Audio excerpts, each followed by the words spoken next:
Let us pray. Almighty God, you have called us to govern this province. We ask your help to make decisions and laws that will be just and will promote the interests of the people.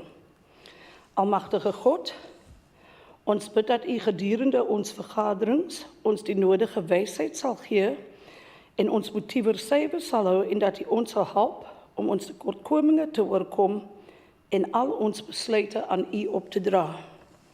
Kosi sikalela i Afrika, tinga batwana bayo, kokelo in kokeli zayo, iniki ikolo i Afrika. All this we beg in your holy name. Please remain standing. Before we continue with our proceedings, I would like to request that the House observe a moment of silence at the sudden passing of a National Parliament MP, Member Timothy Khoza, and we wish the other MPs who are recovering a speedy recovery. You may be seated.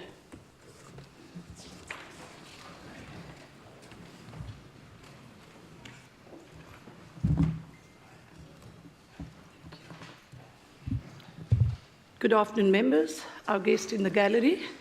Welcome to the sitting of the Western Cape Provincial Parliament. And I would like to ask that you allow me to welcome a former clerk of the Legislative Assembly of Western Australia, Mr. Peter McGew, at our proceedings today. Mr. McGew, feel welcome. Mr. McGew has recently retired after serving the Legislative Assembly in Perth as the Chief Executive Officer for nearly 27 years. Phil, welcome. Thank you.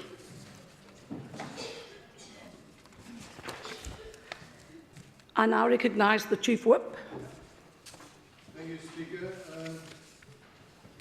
That notwithstanding Rule 198, precedence be given to the order of the day, which is the consideration of the report to the Standing Committee on Economic Opportunities, Tourism and Agriculture on the public hearings held to determine the impact of abalone poaching and the rest as in my order paper. Thank you. Thank you. I now recognise the Honourable Member Schaefer. Thank you, Speaker. Speaker, the poaching of abalone off the Western Cape coastline is a crime so detrimental and far-reaching that it is slowly ripping apart the social fabric of our province's fishing communities. A transnational crime, a flourishing illegal trade, together with a series of failures by national government, have created an ideal environment for the poaching of these vast marine reserves. It is in this environment that local gangs have seized an opportunity to control and facilitate the sale of illegal abalone to international buyers, bringing a tragic brand of organised crime and drug abuse to these communities. As fishermen and women are increasingly denied access by the Department of Agriculture, Forestry and Fisheries to fish in our oceans, they too turn to this illegal trade to put food on the table. Indeed, a simple illegal act has snowballed into a multifaceted social ill which is ravaging the Western Cape's small fishing communities. As a result, the Standing Committee on Economic Opportunities, Tourism and Agriculture took a unanimous decision in a series of meetings held on the 21st, the 28th of September 2016 to conduct an in-depth investigation into abalone poaching in the province. This decision was made with a view to urge provincial and national government to make the necessary interventions to protect our marine resources and the many people affected by the illegal trade along our shores. Thus, the beginnings of the committee's abalone report were put into motion. Speaker, having realised the importance of public input into this report, it was also decided that public hearings be held in various small fishing communities in the Western Cape to give members of the public a platform to voice their concerns on the matter. On the 3rd, the 8th and the 24th of February 2017, a series of public hearings were held in Saldanha Bay, Gansbaai and Cape Town. From this interaction with some of the province's small fishing communities, the committee were able to obtain valuable input from first-hand accounts of the illegal trade. The findings pointed out a series of alarming failures by various national departments to protect the province's oceans, tackle gangsterism in the Western Cape, allocate fishing quotas to small fishing communities, and managing small harbour infrastructure within our borders. The extent of the findings is as follows. The Department of Agriculture, Forestry and Fisheries has failed to regulate and effectively coordinate their function to protect and conserve Western Cape's abalone and West Coast rock lobster stocks. They failed to follow the advice by the department's scientific working groups to ensure the sustainability of marine resources, failed to allocate small-scale fishing rights to existing fishermen who live in along coastal towns, failed to effectively monitor and protect South Africa's vast coastlines with its partners, failed to effectively control and inspect local fishing landing sites, failed to enforce certification pertaining to confiscated abalone, failed to provide enough vessels to guard the coastline and monitor hotspots where poaching is rife.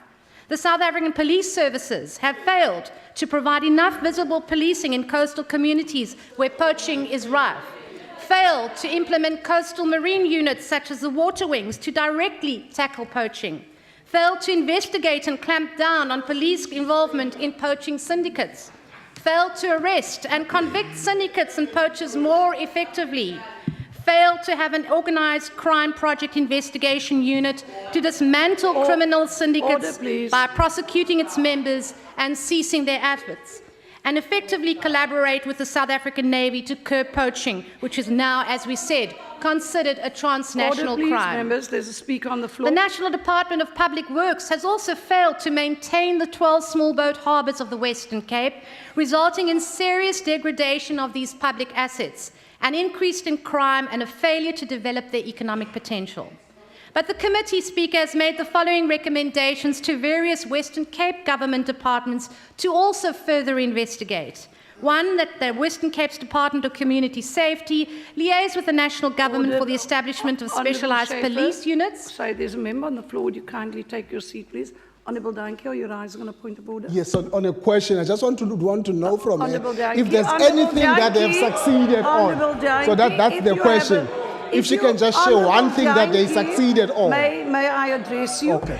Sorry, if you have a question for the member, you need to pose your question through the chair, and I will request the member whether she would take a question. So if you could take your seat. Member Schaefer, will you take a question? The member is not prepared to take a question. Kindly take your seat, please. Chief Whip Wiley. Speaker, I'd just like to gently remind the honourable member on the other side that this is a unanimous committee report. It's not a subject for discussion. Thank you, Chief Whip. Members, let us, Honourable Schaefer, before you rise, can I just ask you all to manage yourselves? Let's respect the dignity and decorum of Parliament. I will allow the honourable member to proceed. You may proceed, Honourable Thanks, Schaefer. Speaker. He's got a lot to say because he doesn't sit on the committee. But let me just point again that the Western Cape's Department of Environmental Affairs, well, let's go back because I asked for specialised police units to combat poaching along our coastlines, train community watch organisations, and together with SAPS re-establish a coordinated joint operation on a full-time basis. That also the Department of Environmental Affairs of this government development planning look at a dedicated green scorpions for abalone poaching through Cape Nature, that a provincial prosecuting body through biodiversity crime unit is set up, that the Department of Social Development investigate and implement a focused substance abuse intervention strategy in Houston and Gansbaai, and that the Department of Agriculture, through the Skills Game Change and private partnerships, look into skill development programs and aquaculture learnerships for fishermen and women, and local municipalities must be encouraged to develop a bylaw in line with the City of Cape Towns to take over or oversee the management of the small boat harbours in Cedarburg, Saldanha Bay, Bergrivier, Overstrand, Cape Agulhas, and Hessequai municipalities. Speaker, Marine Protection Services and Ocean Governance has also identified as one of the 4 growth areas in terms of Operation Pakisa, the ocean's economy. One of the initiatives under this priority was to protect the ocean environment from illegal activities and to promote its multi-social economic benefits, with the results by 2017. It is evidenced by reports in the media as well as written and verbal testimonies provided by fishermen and women, both at our public hearings, that this is not materialized. Many traditional fishers from coastal communities are turning away from fishing for a number of reasons. These range from dwindling resources, a skewed allocation of fishing quotas, resulting in the exclusion of most fishers, and choosing poaching as a more lucrative form of income rather than legal fishing.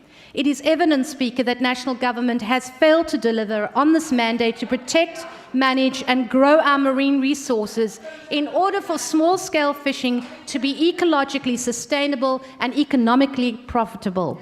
But Speaker, Order, please. we also ask here that Minister Windey and the Government of the Western Cape seriously consider the recommendations we made by this committee in that report, as we can no longer continue to ignore the impact of poaching on the plight of our people, on the future of our youth, subjected to growing up in this crime-infested environment, and the future of the oceans economy of the Western Cape. Thank you. Thank you. I see the Honourable Nkondlo. Member Nkondlo, before you speak, Honourable Makaleni, you have a speaker on the floor, if I may ask you. Interjections are allowed, but not an ongoing commentary. Thank you. You may proceed, Honourable Nkondlo. Amen. Good afternoon, Speaker. Let me first give special greetings to fellow women and yourself as a speaker during this Women's Month. Malibong. The report of the Standing Committee presented to this House today presents a reality of the South Africa we are today, and indeed a long road to prosperity for all. The persistence of inequality and opportunities remains a stagnant feature of our colonial legacy. Democracy alone is not enough if it cannot guarantee socio-economic rights of all citizens. The extent and effects of abalone poaching brings this reality to us all at this stage in our country. Abalone poaching has been linked to transnational crime syndicates which exchange this resource for drug trade. Thus, the connection mirrors street gangs and drug trade in our own province. This places more priority to our efforts to fight drugs and crime in our communities, moreover, as the source of these is poverty and inequality. A cooperative governance approach yields better results as envisioned by our own constitution to eliminate unnecessary competition, party politicking at the expense of service delivery to citizens. The Eastern Cape government is case in point, where they led a successful abalone ranching done by community members and business people. They employ women and young persons. The provincial government, municipalities with harbors, and the Department of Agriculture, Forestry and Fisheries are working together to create jobs and uplift members of the community in capacity building programs which enable them to become owners of abalone ranches. The implementation of the small-scale fisheries policy must be fast-tracked to realize its objective, that of ensuring that small-scale fishing communities maximize the benefit from the resources and are the main beneficiaries. In this regard, we must welcome the over 400 million rands that National Treasury has allocated for refurbishment of 12 small harbors in the Western Cape to resource the Department of Public Works Development of Small Harbors program, which includes security upgrades. This is important and will go a long way because improving physical infrastructure is indeed important in realizing the intentions of the small-scale fisheries policy. It is also important, as we had indeed, Honourable Speaker, through the committee, that we had agreed that the provincial department, through Minister Windey, and also the relevant LED or municipalities should be seized with the task of enabling small fishermen and women, the requisite capabilities so that they are able to maximize the opportunity. Now, will taking over please. And grandstanding in this House helps to realize prosperity for all.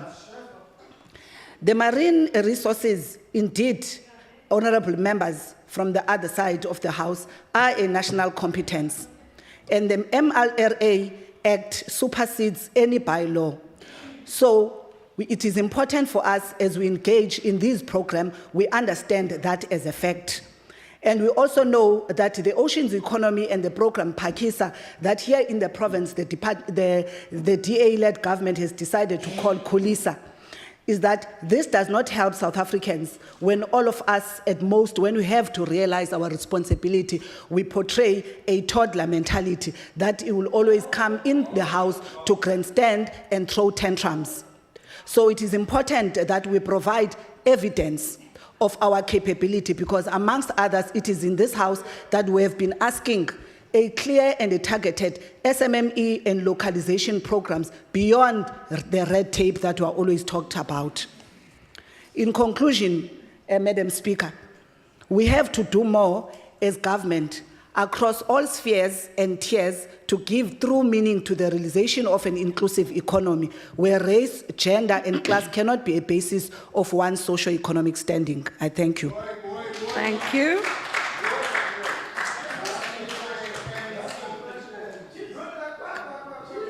Can we, Honourable Magaka, it's good to see you back in the House. Could we have some order, please? Thank you. Thank you. Order, please. Members, I'm certain you can engage after, since you missed the Honourable Magaka, after the sitting, please. I see the Honourable Christians. You may proceed. Speaker, from the onset, I must say I don't sit on this committee. But this topic, this topic,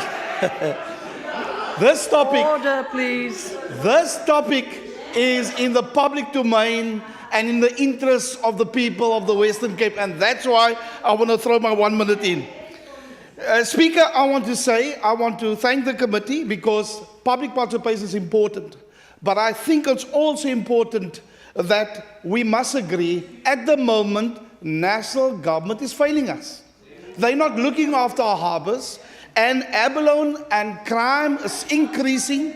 And if, Speaker, if this is decentralized, it will be better for the people of the Western Cape. That is a fact. That is a fact. The member now wants to mention a few renovation stuff. There's a lot to be done at our harbours. And our fishing community is suffering. Is suffering because, as I believe, certain quotas is given to pals and friends and people that is connected to the ANC.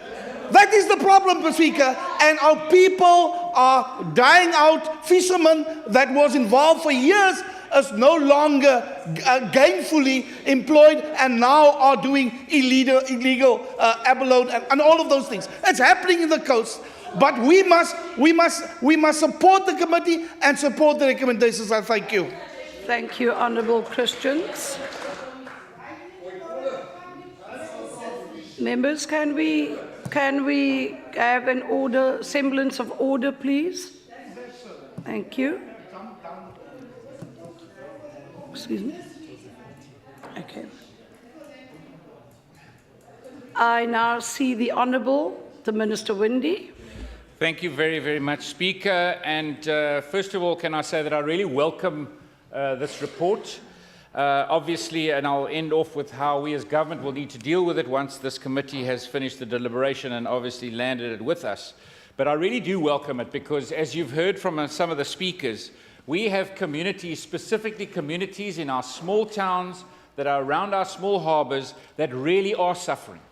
There is huge pain. And the reason for that pain is because of really shocking management, and we've heard the word failure a number of times today already in this debate, and of course it's that absolute failure of the ANC government at a national level that caused this standing committee to go out and hold these public hearings, because it is such a disaster out there and having such a profound effect on families, on society out there, specifically around our coastal towns. So I want to thank the committee for doing the oversight, for going out there and having a look and coming back with a whole range of reports, solutions, and suggestions that we need to take up as government.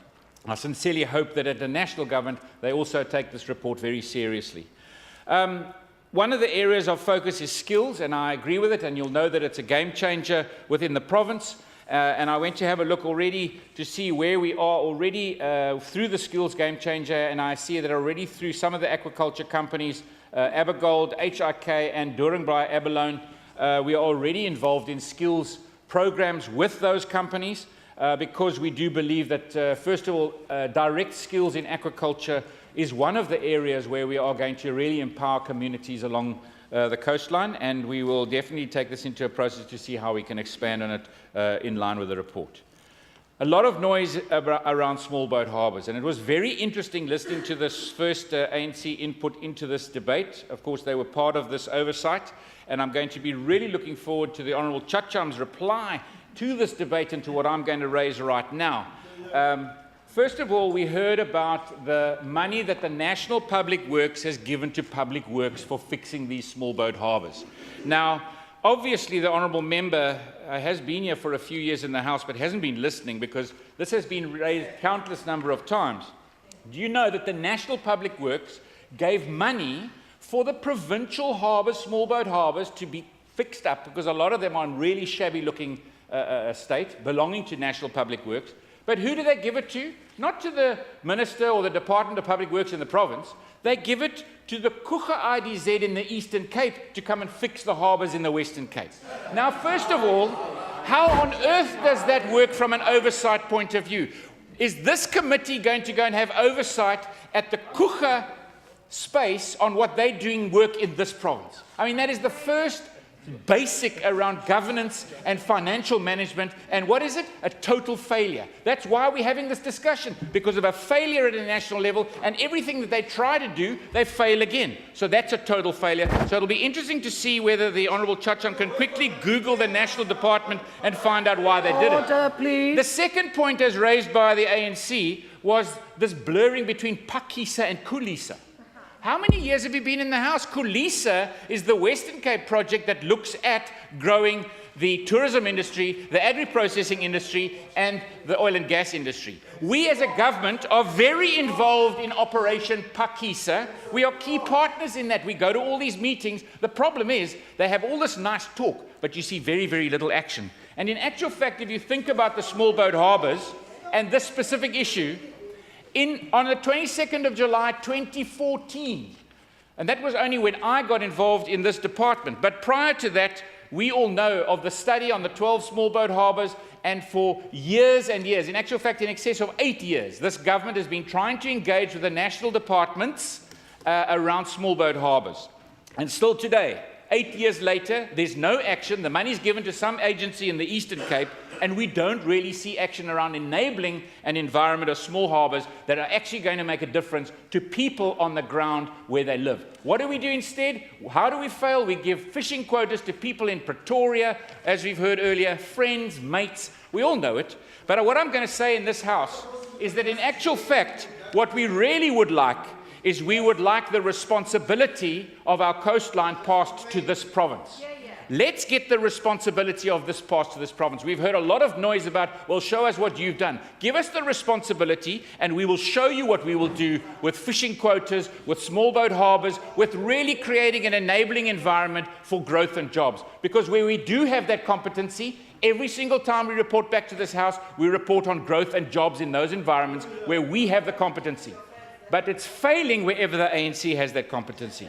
I want to then also end off by saying, Madam Speaker, that obviously a report like this has to be taken, number one, very, very seriously. So I can confirm that this government will take the report from the Standing Committee very seriously. We will obviously land it in our departments. I mean, some of it talks to my colleague in Safety and Security, some of it talks to my colleague in Public Works, in local government. It actually comes through to a lot of our departments here in the Western Cape. We will take it into our planning process. We are going into those MTech planning processes, and where those competencies lie, we will definitely take it seriously so that we can see if we can land some of these suggestions in our own budget, seeing as that they're not able to land them in national budgets. The National Department keeps on failing the people of our province involved in fishing.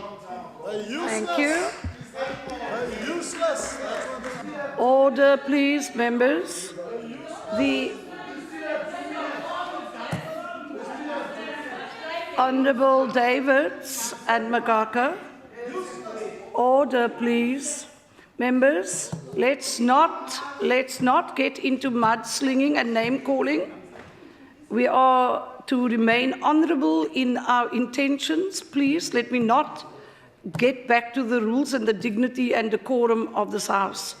The Honourable Bernard Joseph is not here. I don't know if he's still on his way. So I would like to recognise the Honourable Chacham. Thanks, Speaker. Minister, you very warm. I can see.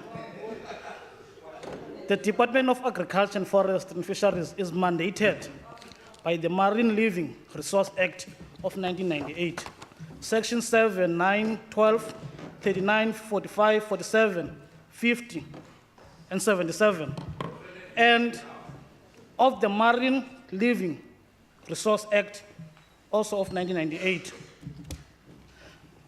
Note that in the case of conflict in any of the legislation, the MLRA prevails when it comes to the management of marine resource and proclaimed fishing harbors.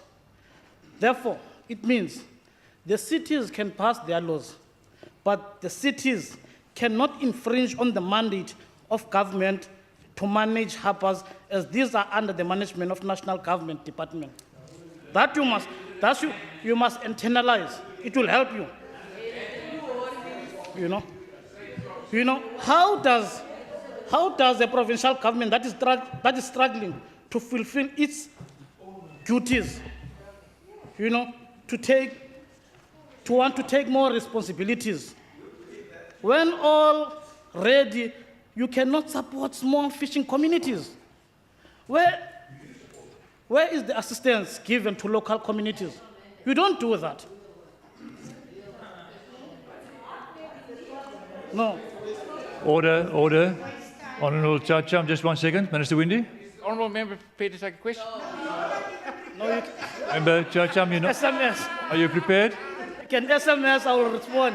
The answer appears to be no, Mr. Windy. Please continue.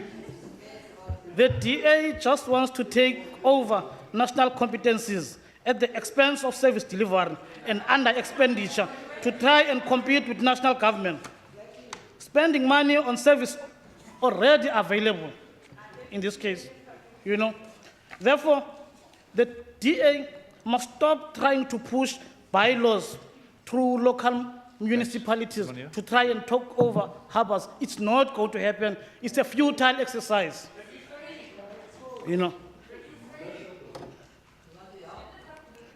This operation of small harbors will cost residents of those municipalities more in taxes. It will cost more in tariffs. So don't try and put more burden to our people. It is important that our province must advance in cooperative governments, which is what we are failing in this province, to say the least. Just yesterday, Member Schaefer will tell you, we were at the APHA where the province was contradicting with the City of Cape Town.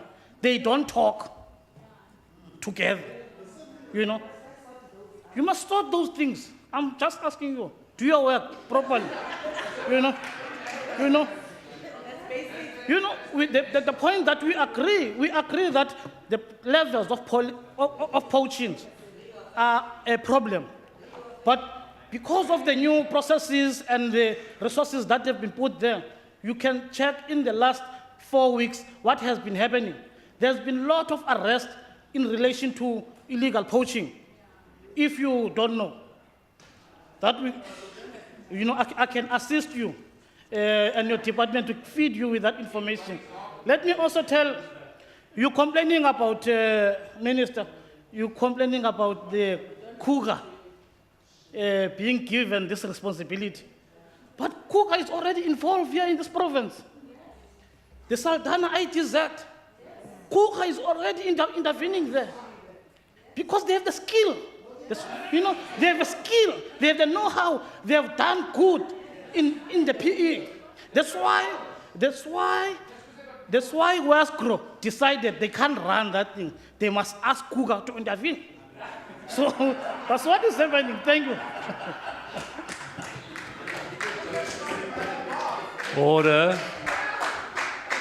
The Honourable Schaefer. Thank you, Deputy Speaker. May I just respond to my colleague over on the other side of the House? Mandated or not mandated, through you, Member Chatham, the scandals of national government really are so extensive, they run so deep, that actually this government, instead of taking the money to spend on the essential services that we have to spend and that we should be spending on, have to take the money and fix up your mess. So the point is really that we're not mandated, but we're forced to actually look at the issue. But Deputy Speaker, the Standing Committee on Economic Opportunities, Tourism and Agriculture has brought this report to be tabled by this Western Cape Provincial Parliament for review at the National Council of Provinces, because we do believe that this issue cannot be left at this level. It has to go right through all the way to the National Assembly. We want this crime to be investigated along each and every coastline in our country to assess the impact of this illegal activity on our communities. And we would also like, through you, Deputy Speaker, to Member Chatham, that we would like further investigation into the selling of confiscated abalone by DAF. And the report serves as an incentive for all provinces to hold our national ministries to account in the wake of an evident and blatant failure to serve our people. The poaching of abalone is just one of a slew of issues facing this South Africa, which our government has seemingly ignored.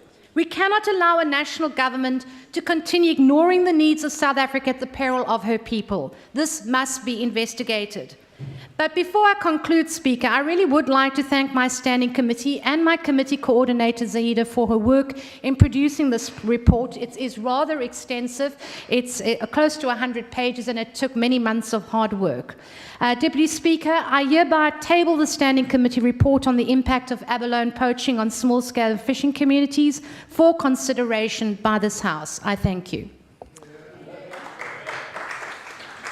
Thank you. That concludes the debate on this report. Are there any objections to the report being adopted by the House?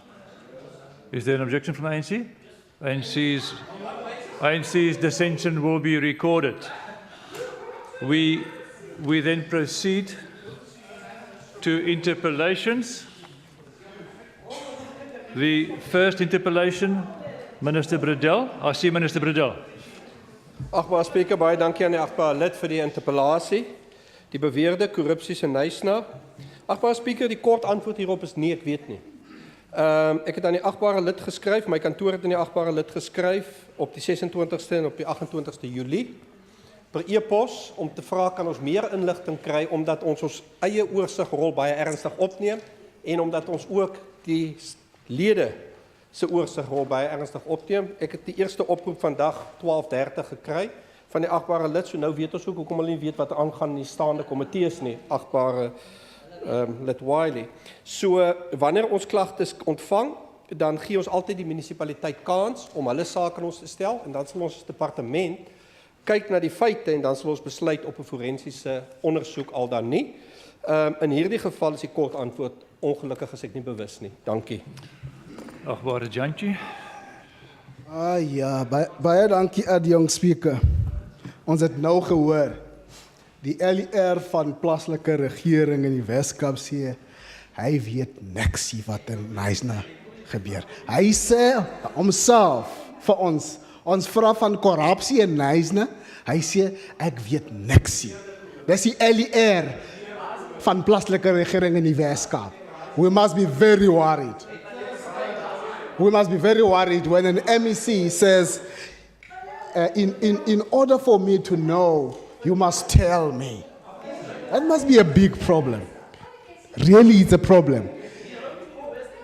Because it means, what it means before I come to my issues I want to raise, it means that MEC is no hands-on about what is happening in this province. Knows he's got 30 municipalities, and in his annual plan and strategic plan, he's got something about corruption, which we go through and we tick the boxes. Yet today, he's been asked, the moment he gets that question, he needed to stand up and go and find out what the issue is. But let me help him. Laat ek vir hom bietjie help. In Knysna LER, daar's probleme oor korrupsie. En een van daai probleme het ek self in hierdie huis during the annual report vir u gevra. I have in front of me about 12 allegations of corruption in Knysna by a citizen of that area. But I won't go through those 12. Let me just take you the 3 first. Let me start with the 3.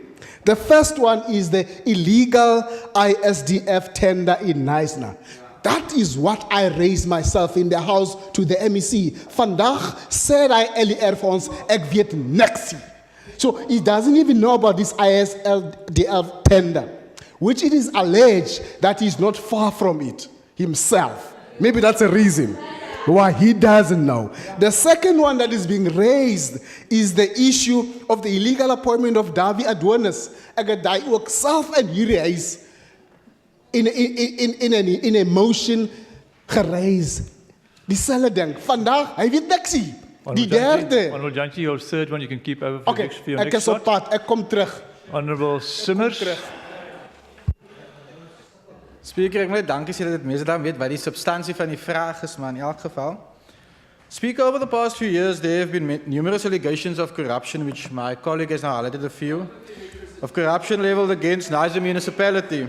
Yet no substantive information on the matters have been highlighted by any forensic unit or legal judgment to support such allegations. Sadly, there are a few individuals who have taken it upon themselves to create a persistent misperception on the governance and effectiveness of this DA-governed municipality, Speaker.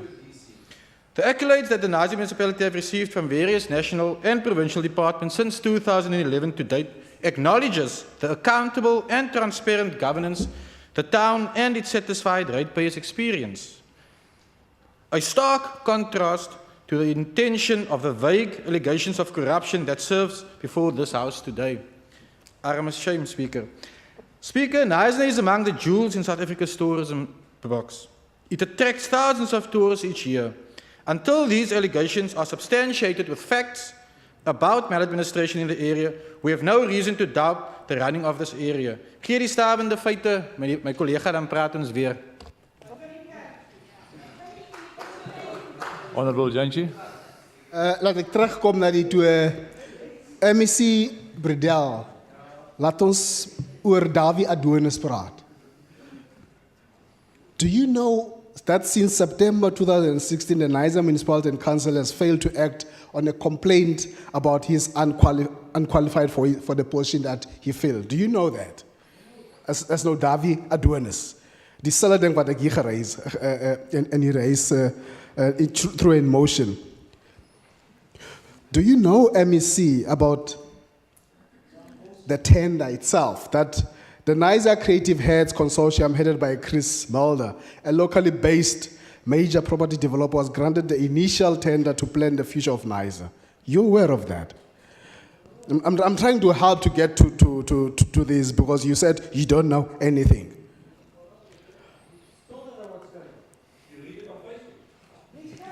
I'm reading to you. I'll give you this when I'm done. Are you aware that both yourself and MEC Alan Winde, this issue was raised and you failed to act? Do you remember this? So there's a corruption that you don't know. You may continue. I'm trying to help the MEC. What is coming out clear just on these two cases is that the DA goes around trying to be champion of anti-corruption, where it is happening in their own backyard. This best-run DA government, they hide it, they pretend as if they don't know about it, they pretend as if they are clean. And now we're giving you some facts about all of these issues. Are you aware, MEC Bredel, that many of these issues have been brought even to the attention of the public protector? Order. As bewijs daarvan. Order. Or at least that one you know. Order. Member, your time has expired. Honorable McKenzie. Ek kom terug. Thank you, Deputy Speaker. Please continue. Thank you, Deputy Speaker, and thank you for the debate.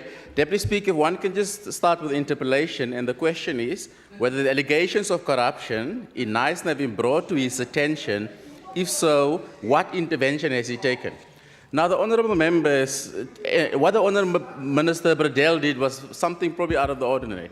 He wrote to the honourable member, his office wrote to him to ask him to substantiate his allegations. To this point, he said he's got 12 allegations, but he hasn't substantiated or add any value to what he said in this interpellation. So the honourable member Jank is actually wasting the time with this interpellation, because clearly from what he's saying now, there is no allegations being written. And Knysna municipality is probably one of the most functional municipalities. They receive 4 consecutive clean orders, many of festivals, and we've seen recently during the Knysna fires how the community has come together to rebuild Knysna. So instead of helping to contribute to the rebuilding of Knysna and taking things forward, the honourable members giving spurious allegations, no substantiation, he didn't bother to respond to Minister Bradell's office, who wrote to him. So clearly he has nothing to stand on. Thank you. Expired. Honourable Janki, your last 2 minutes. Let me just read the MEC, a message from one of your councillors, Councillor Martin Young, Dr. Martin Young, in referring to a crumb-busting citizen, Mike Hampton in Knysna. He says, you seem not to realize that you are in no position to negotiate. I'm surprised you even tried. We hold all the cards. This is a DA councillor. And have all the power to make your life really and truly miserable. That's a DA councillor threatening somebody who's fighting crime. And then he says, he goes on, jail is more than likely your next Knysna destination. That's a DA councillor. Now the question I want to ask, because they've not acted on that, these things are happening every day, not only in Knysna, everywhere where the DA is in charge. I want to ask the MEC the question, do you think Mike Hampton is out of his mind for raising these issues? Is he insane? I say, Ma, please give me that this person is not to be taken seriously. And the second point I want to make to help you, would you be prepared, MEC Bradell, to call for an SIU investigation in Knysna to get to the bottom of all of these issues, instead of just rubbing these things off that there's no problem, there's no corruption? Would you do that so that at least you know what idiot must see? He can't investigate himself. Thank you. Order, Minister Bradell. Honourable Speaker, thank you very much. I would like to refer this House to 3 recent investigations where the provincial forensic team went in and did sterling work to get to the bottom of the alleged corruption. These includes Oudtshoorn, Kannaland, Beaufort West. I wonder if the member Richard de Yankee would like to explain what those 3 councils have in common. You see, they all ANC-run councils.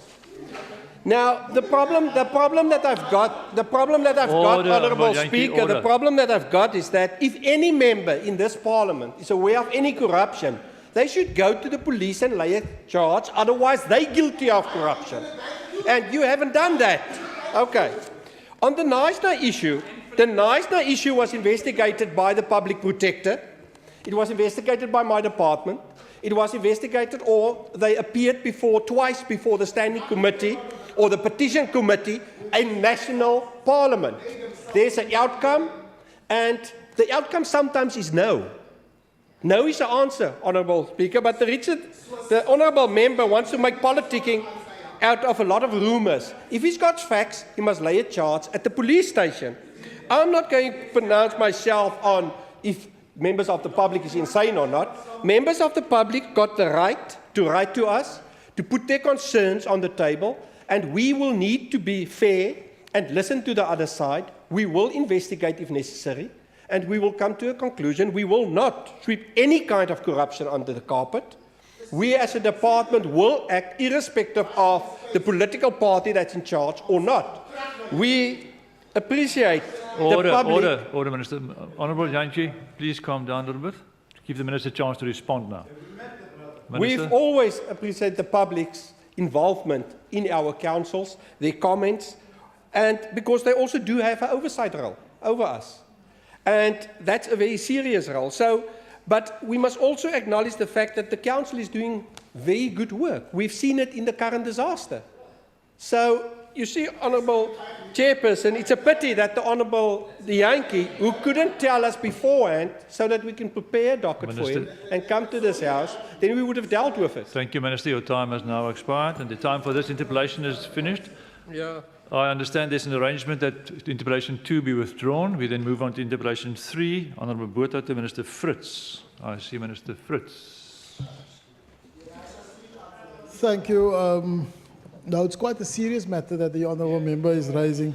And I want to start off by saying that one of the biggest challenges, Deputy Speaker, is the whole issue of accessibility in all buildings, in all our government buildings. This question specifically pertains to youth cafes. And out of all the youth cafes that we have, and unfortunately we get buildings from municipalities, and some places you can't find buildings.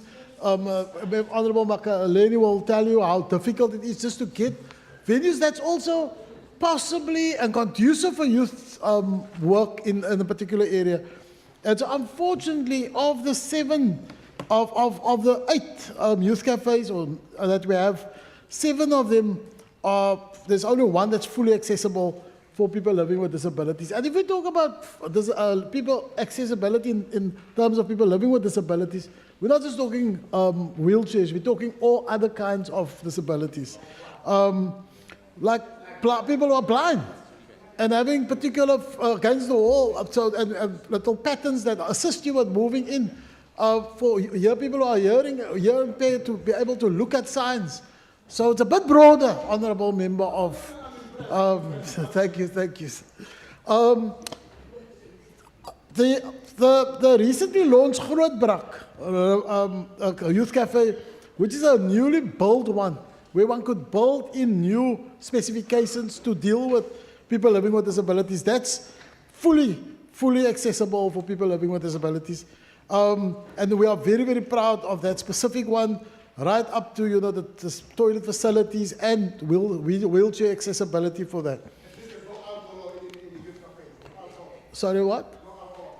No, unfortunately not. Yes. Sorry? Only at universities. Through the disability desk, led by Mr. Jeremy Opperman, the department is already in the process of accessing all our local and regional office and youth cafes. And I want to make this point, because you know the work that Mr. Jeremy Opperman has already done with accessibility, and you can ask Minister Grant, who's not here at the moment, how he pressurized the whole public works department to assist with making buildings accessibility. This assessment that is busy with will continue, and we will continue also to invest and to do a kind of retrofitting of all our buildings, specifically youth cafes, Mr. Speaker. Oh, what? Thank you. I see Honourable Lorraine Botha. Thank you, Deputy Speaker, and thanks to the Minister. And I want to say that for one or other reason, there's always a tendency to neglect those who are vulnerable and disabled in our society. And the unfortunate reality is that this is seen in various sectors and across the board. Now, I have to commend you, Minister, and your department for establishing 7 youth cafes in the province so far, with the recent one being opened in Southern Cape community of Grootbrak Rivier. It's also pleasing to see communities such as George, Oudtshoorn, Mitchells Plain, Vangate, Nyanga Junction and Vrygrond are all benefiting from the various initiatives and programs at these cafes.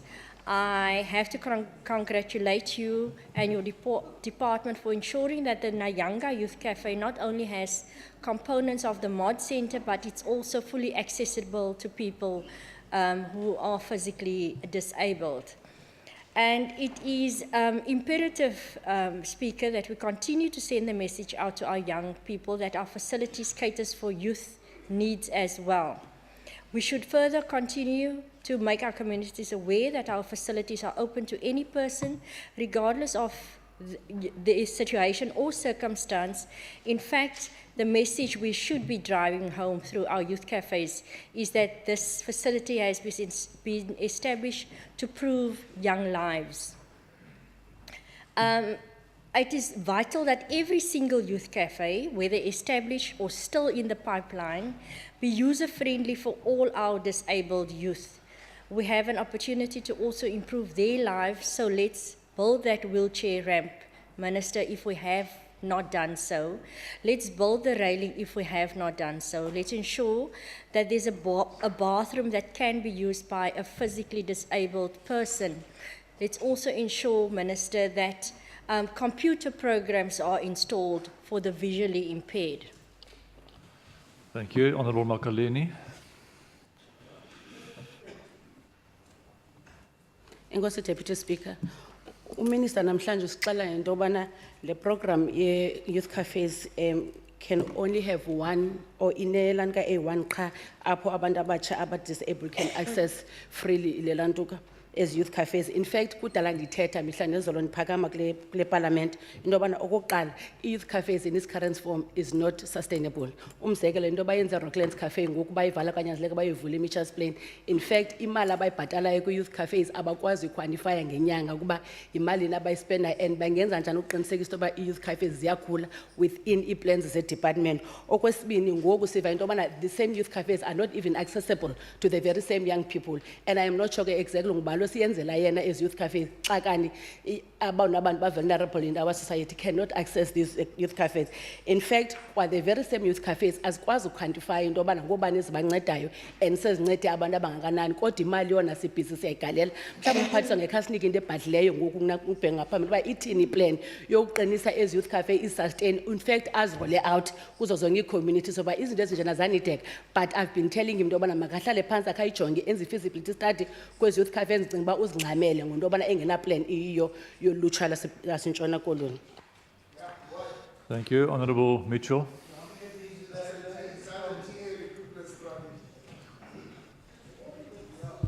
Thank you, Mr. Deputy Speaker. As far as the built environment is concerned, it's important to note that it should be barrier-free, accessible, and adapted to fulfill the needs of all people equally. As a matter of fact, the needs of persons with disability coincides with the needs of all persons. Speaker, youth cafes in this province should offer the opportunity for all young people to be integrated into becoming active participants in a society and lead a life they value. But Mr. Deputy Speaker, that being said, it's also important to note that in some exceptional cases, this is not possible due to the actual structure or buildings available for the use and the implementation of the youth cafe model.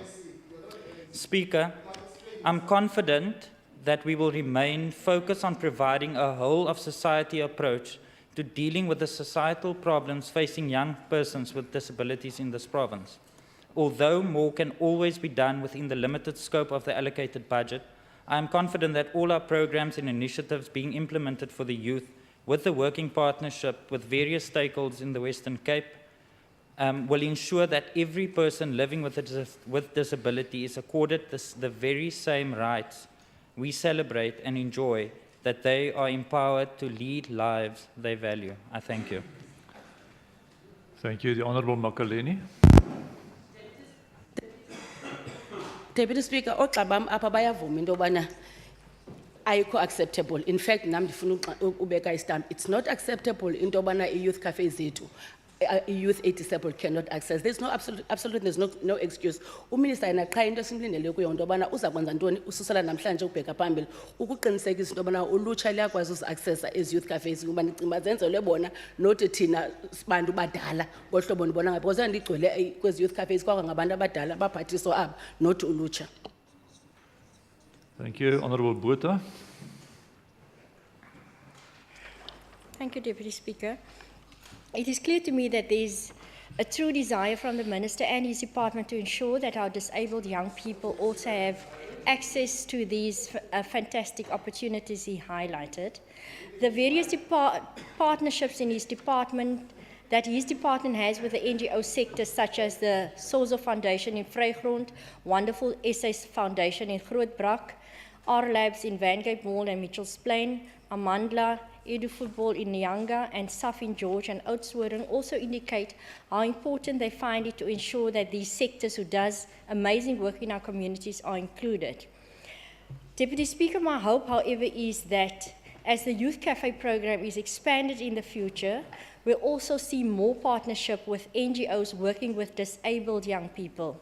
I do think the Minister would agree with me that this will ensure that more of our vulnerable and disabled young people would therefore find it easier to access the fantastic opportunities that are available at the youth cafes. We have an opportunity to continue building that inclusive society, but by ensuring that our disabled youth are not left behind. I'd like to ask the Minister how many disabled youth thus far have successfully accessed the youth cafes, and of that number, how many of them have found meaningful and sustainable jobs through the youth cafes. Thank you, Minister Fritz, to respond. I just want to make a point of the part, a very important point. And I see a lot of our speakers today spoke about opening line as that, you know, the most vulnerable. And let me just make this and for the record, that I think one of our first priorities in everything we do is to actually look at the most vulnerable people in our society. But we also believe, ladies and gentlemen and honorable members, that we need to look at, in Mitchell's Plain specific, look at the needs for disabilities, look at what we need to cater for all the youth and for youth who are there. And let me just give you a practical example. One of our next youth cafes that we plan, and we hope, possibly not this financial year, is the Worcester Hub. Now, we also know Worcester is the capital of people living with disabilities. There, we have already gone into discussions with Apple around the amazing work that they've been doing around people with, who are blind, but also deaf. And, sorry? Can you just listen to what I'm saying? Because one of the members are asking me what the future plans are. Now, didn't you just ask me what our future plans are? Thank you, Honourable Speaker. So, you know, sometimes I must take a chill pill when I come to this house. Not in a green variety, in something other variety. Ms. Honourable David. So the point I'm making, I just want to make the point to all the speakers that of course we will focus and make sure we work in government. You know, we are having a huge fight in our own government to get accessibility for our own people. So we are moving, but Rome was built not in one day. We must continue to progressively realize the needs of all our people.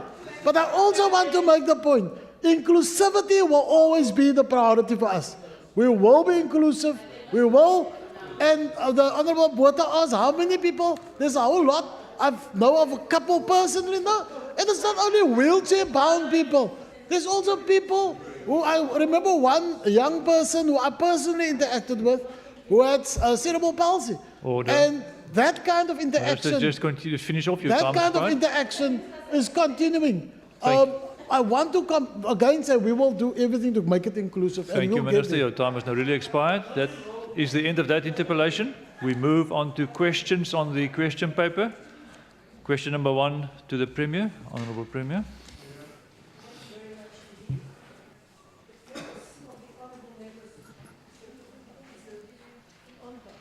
Yes. The premise of the Honourable Member's question is incorrect. No decision has yet been taken on a commission of inquiry into child killings.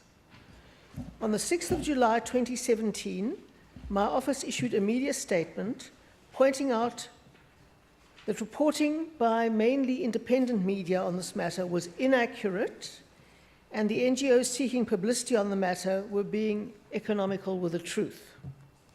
I've got the entire media statement here, spelling out exactly what the facts of the matter are.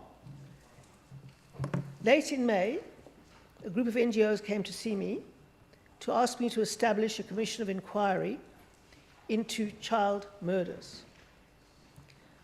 I said all the information that had come to me to date pointed to children being murdered by people they know within the confines of their homes. This is very, very difficult to police by definition. And equally, you have a situation where many of these cases have been investigated very fully and the perpetrators found. So there is a vast body of information that currently exists. I said if there is any indication that indeed a further commission of inquiry would help to find out more information or how to resolve this particular issue, I would be very interested in looking at it, but I first had to establish that, because it takes a very long time and a lot of money and a lot of planning to set up a commission of inquiry, and at the beginning it's worthwhile knowing that some real value will come out of it.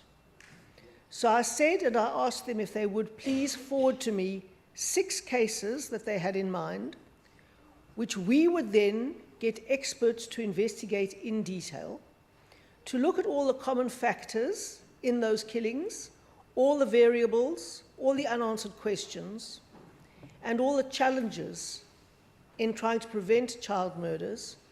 And if we felt that there was information that could not be gained in any other way but through a commission of inquiry, then we could go ahead and establish one. I said the investigation by experts would be rapid and quick and could happen immediately, unlike the long drawn-out process of establishing a formal commission. We had a very cordial conversation.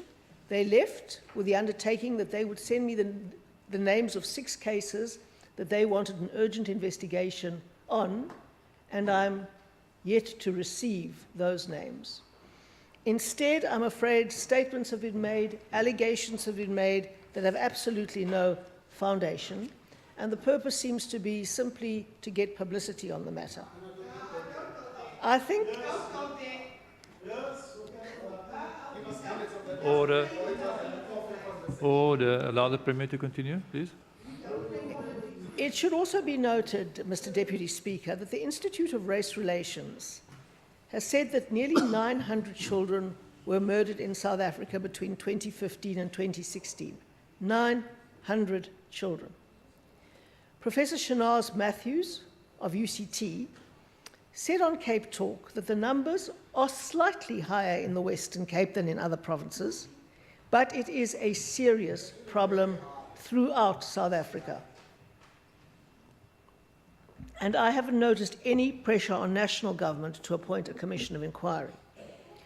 Professor Matthews said that children under the age of 5 are most vulnerable, and that these children that are most likely to be killed at home. Too often, children are killed by someone that they know and someone that their parents have left them with. And this is the conclusion of an expert into this particular issue. So if our research into 6 particular cases that can be chosen by the NGO sector illustrates to us that we can find more information and a feasible course of action potentially by appointing a commission of inquiry, I will do so. Thank you very much, Deputy Speaker. Honourable Makaleni, follow up. Thank you, Deputy Speaker. Ndicinga into yobana umama ka-Iyapha, the Reuters family, nabo bonke abazali abantwana abancinci abakhulayo kweli phondo, they really want to know uba bangenza ntoni uba le situation istop. But some of the proposals that come to the fore in the Commission of Inquiry, and all we need to know into yobana, will you consider doing it? And if not, why not? Just based on the Commission of Inquiry. I hear the story of the NGOs and all, but at this point in time, I'm sure this question represents umbuzo wabo bonke omama notata abakhulisa abantwana. Was that many parents, including the Reuters family of children who have been murdered, wants to know what is happening about it to stop this in future. And the challenge here is that, huh? No. You see, yeah, the CV is closer. The CV is closer. And I also got the end bit, but I won't translate that for you today. The bottom line is this, that if those families can help us by saying what the police or government agencies could have done to prevent the killings of their children in the research that we want to do, it would be helpful. It would be helpful. These cases have, in the main, been thoroughly investigated by the police. Most of the cases, not all, but most of the cases have been resolved, and it has been found that children are killed by people who their parents have left to look after them, or by people who know the children well, and the children have no reason to fear or distrust them. Now, that is a massive problem. And when you ask the government what the government is doing about it, I have to be sure that there is potentially something the government can do about it, rather than having a public spectacle. And so I am very keen to research in depth, including talking to the parents, 6 cases, so that we can see, is there anything that further work through a commission of inquiry could uncover? And is there anything potentially that a government can do that we are not doing? Many of these cases also involve substance abuse. It is very difficult, and we're doing all we can to try and change behavior in relation to, amongst other things, substance abuse. But these issues that happen in the privacy of people's homes, amongst people who know each other, are incredibly difficult to police and prevent. Honourable Gillian. Thank you, Honourable Speaker, Deputy Speaker. A few years back, the same Premier didn't see any inquiry, the Kailicha inquiry, too costly. No, I'm going there. I'm going there. This inquiry, the commission of inquiry that was requested by several organizations in the Western Cape. My question to the Premier is it true that the Premier said it will be too costly? Honourable Premier. No, it is not true. It is not true, and I'm very angry that they keep reporting it as such. I do get angry. May I continue, Premier? Didn't you want to go when you finish? Look who's talking. Order, people, we're busy with a very important subject here. It is a very important subject indeed. Premier, you may continue. The reason that I appointed a commission of inquiry into policing in Khayelitsha was because we had to find out why over 90 people had been killed in vigilante murders and what we could do about that. Now, the reason that we could appoint a commission of inquiry was that we'd done a lot of work beforehand. We found out that there were many unanswered questions, and we went through a long process of about 18 months to 2 years before we were able to set up legally that commission. It proved to be very worthwhile because some excellent recommendations came out of that commission of inquiry. The structure and the hierarchy of the police was adjusted in Khayelitsha. The issues that were at the root of the problem were addressed, and as a result, vigilante killings have dropped dramatically. They are almost non-existent today. So the point that I'm making is this: there was a lot of things we didn't know and didn't understand and could not get to.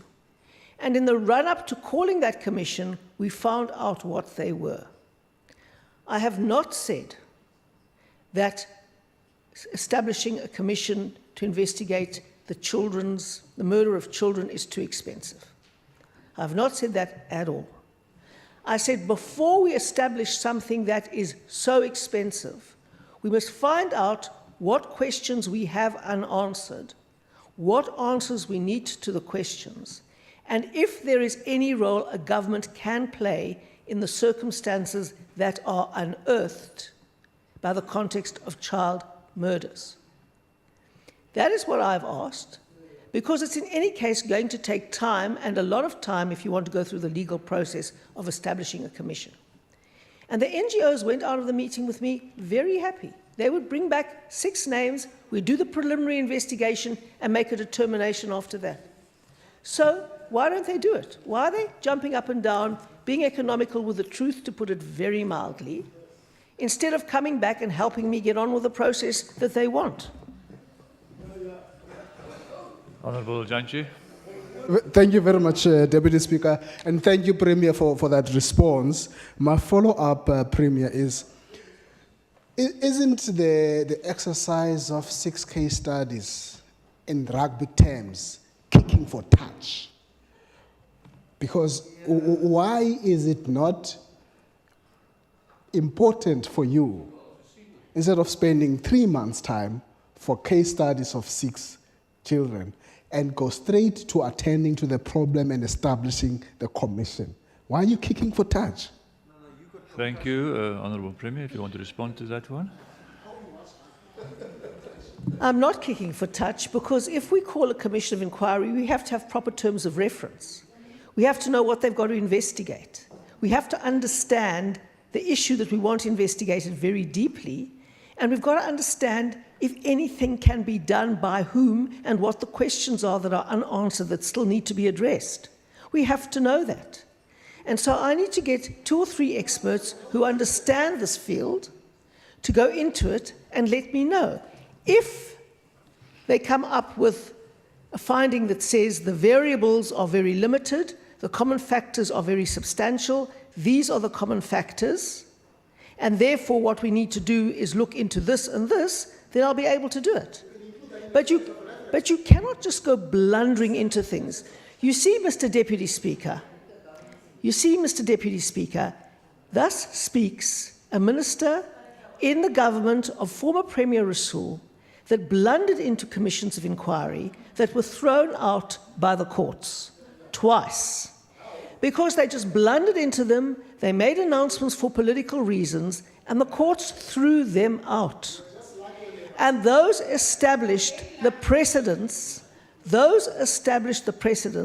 of how careful you have to be with establishing a commission of inquiry. If anybody can see that there's any possible political motive at all, just like we are seeing now from the ANC, it is null and void. You have to know exactly which questions you want asked and answered, and you have to go through the process properly. It's starting the process to do this research and get it together, and let's do that. Let's do that. And let's stop playing politics with children's lives. Let's stop playing politics with the most vulnerable people in our society.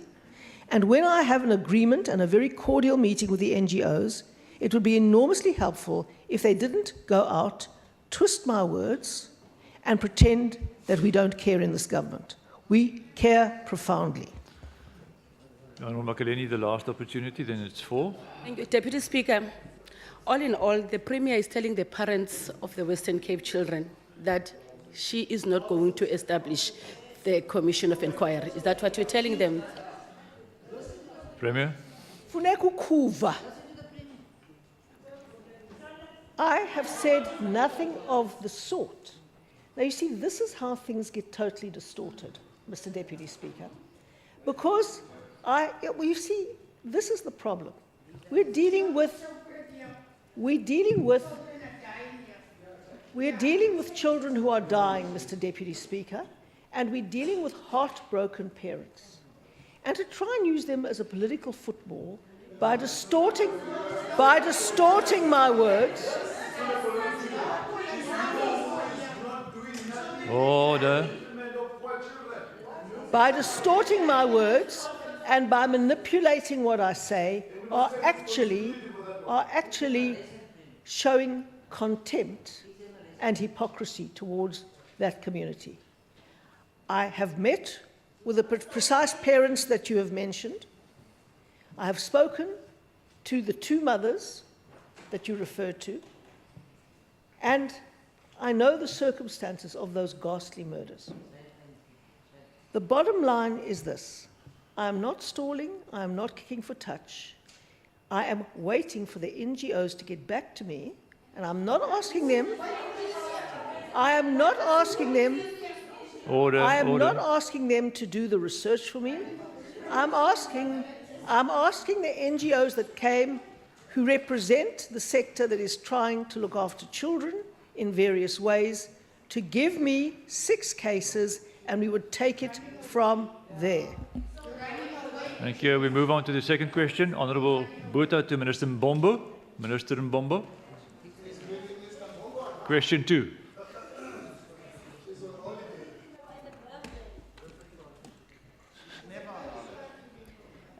Thank you for asking this important question related to the vaccines, which is very crucial. In terms of the 29 people related to the outbreak, the first thing that we did was it happened at the 3 schools in Stellenbosch. What we did was to vaccinate all those who were at the closest to the point of the outbreak. So there are about 2,425 learners. And then the second phase was to vaccinate those that are outside the proximity, inclusive the Drakensberg area, for those children who are younger than 5 years old. And we vaccinated about 15,500 learners. And then in addition to that, in terms of the campaign, because the campaign is in addition to what you already, for those children who have already been vaccinated as part of their normal routine program, between Feb and March, and also between May and June, we had campaigns where we vaccinated about 384,139 children under 5-year-olds, where we made about 82% of the coverage. I think just to add is that the reason we were so prompt and swift in terms to respond to that, some of you might recall that the very first outbreak, measles outbreak in South Africa, that was 1992, which I recall when I was still a student then, when we had 22,000 of the measles cases that we had. And then the next one was in 2009, 18,000 people. The outbreak, I think, was in Joburg, in one of the schools there. So that's why when this year, 2017, we had 3 outbreaks, one in Cape Town, one in Gauteng, and the other one in the Northwest. Hence, we acted very swiftly because we don't want the repetition of what happened previously. Thank you. Thank you. Can we move on? The next question is question number 3. Honourable Makaleni to Minister Fritz. Minister Fritz. Thank you once again for the question. And, you know, it's one of those serious questions, unfortunate kind of questions. To the first part of the question, South African Police Service are in the process of determining the cause of death, and we are waiting their final report on that. To the second part of the question, there was no delay in the registration of the facility. The facility is unregistered, that's the point. And like other unregistered facilities at ECD centers, it has received capacity building from us already. And assistance in that regard specifically, to try and get them to meet the Children's Acts, specifically the norms and standards of the Children's Act. Given the specific incident, the owner kind of temporarily suspended her operations at the center, although the department insisted that she close until we can get some clarity on where she's going legally. We will move on to the next question, question 4. Honourable Dugmore to Minister Grant. Minister Grant. Deputy Speaker, I welcome this opportunity to speak about this important aspect of road safety. For the period 1st January 2017 until 21st July 2017, pedestrian deaths accounted for 46% of the total deaths on provincial roads. The Safety Home Calendar is the department's road safety marketing platform. The aim of the calendar is to coordinate road safety initiatives amongst those responsible for road safety in the province. The calendar prioritizes pedestrian safety in 7 out of the 10 road safety themes covered by the calendar. Safely Home has managed to sustain the momentum from the First Kiss seatbelt TV commercial through the release of the Budokan in December 2016. This television commercial deals with pedestrians and alcohol and ran from December 2016 to March 2017. This advertisement won international recognition when it was released in December 16, coming second in Ad Forum's pre-Christmas ranking of the best ads in the world. Bugatti is currently being rescreened on TV, in cinemas, on digital screens in taverns, commuter interchanges, inside taxis, and at petrol station forecourts. It is also being promoted on Twitter, Facebook, and on YouTube. In the 2016-17 financial year, approximately 12.5 million rand, 63% of the budget was allocated to pedestrian road safety, with the majority of the spend being on the distribution of a Bugatti in the media. International acclaim and awards mean very little, however, if impact is not being experienced on the ground. A return on investment analysis on Bugatti is scheduled for March 2018.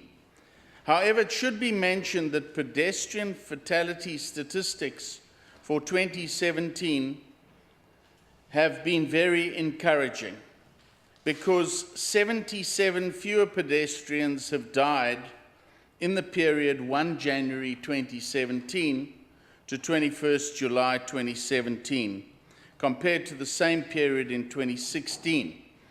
This relates to a 16.27% decrease in pedestrian fatalities for this period. In addition, the department also focuses on educational initiatives such as scholar patrols, community education in areas where there are identified hotspots, and the distribution of visibility bands and tags to make pedestrians more visible. Finally, from an infrastructure perspective, road safety, which includes pedestrian safety, is taken into account with each and every road infrastructure project.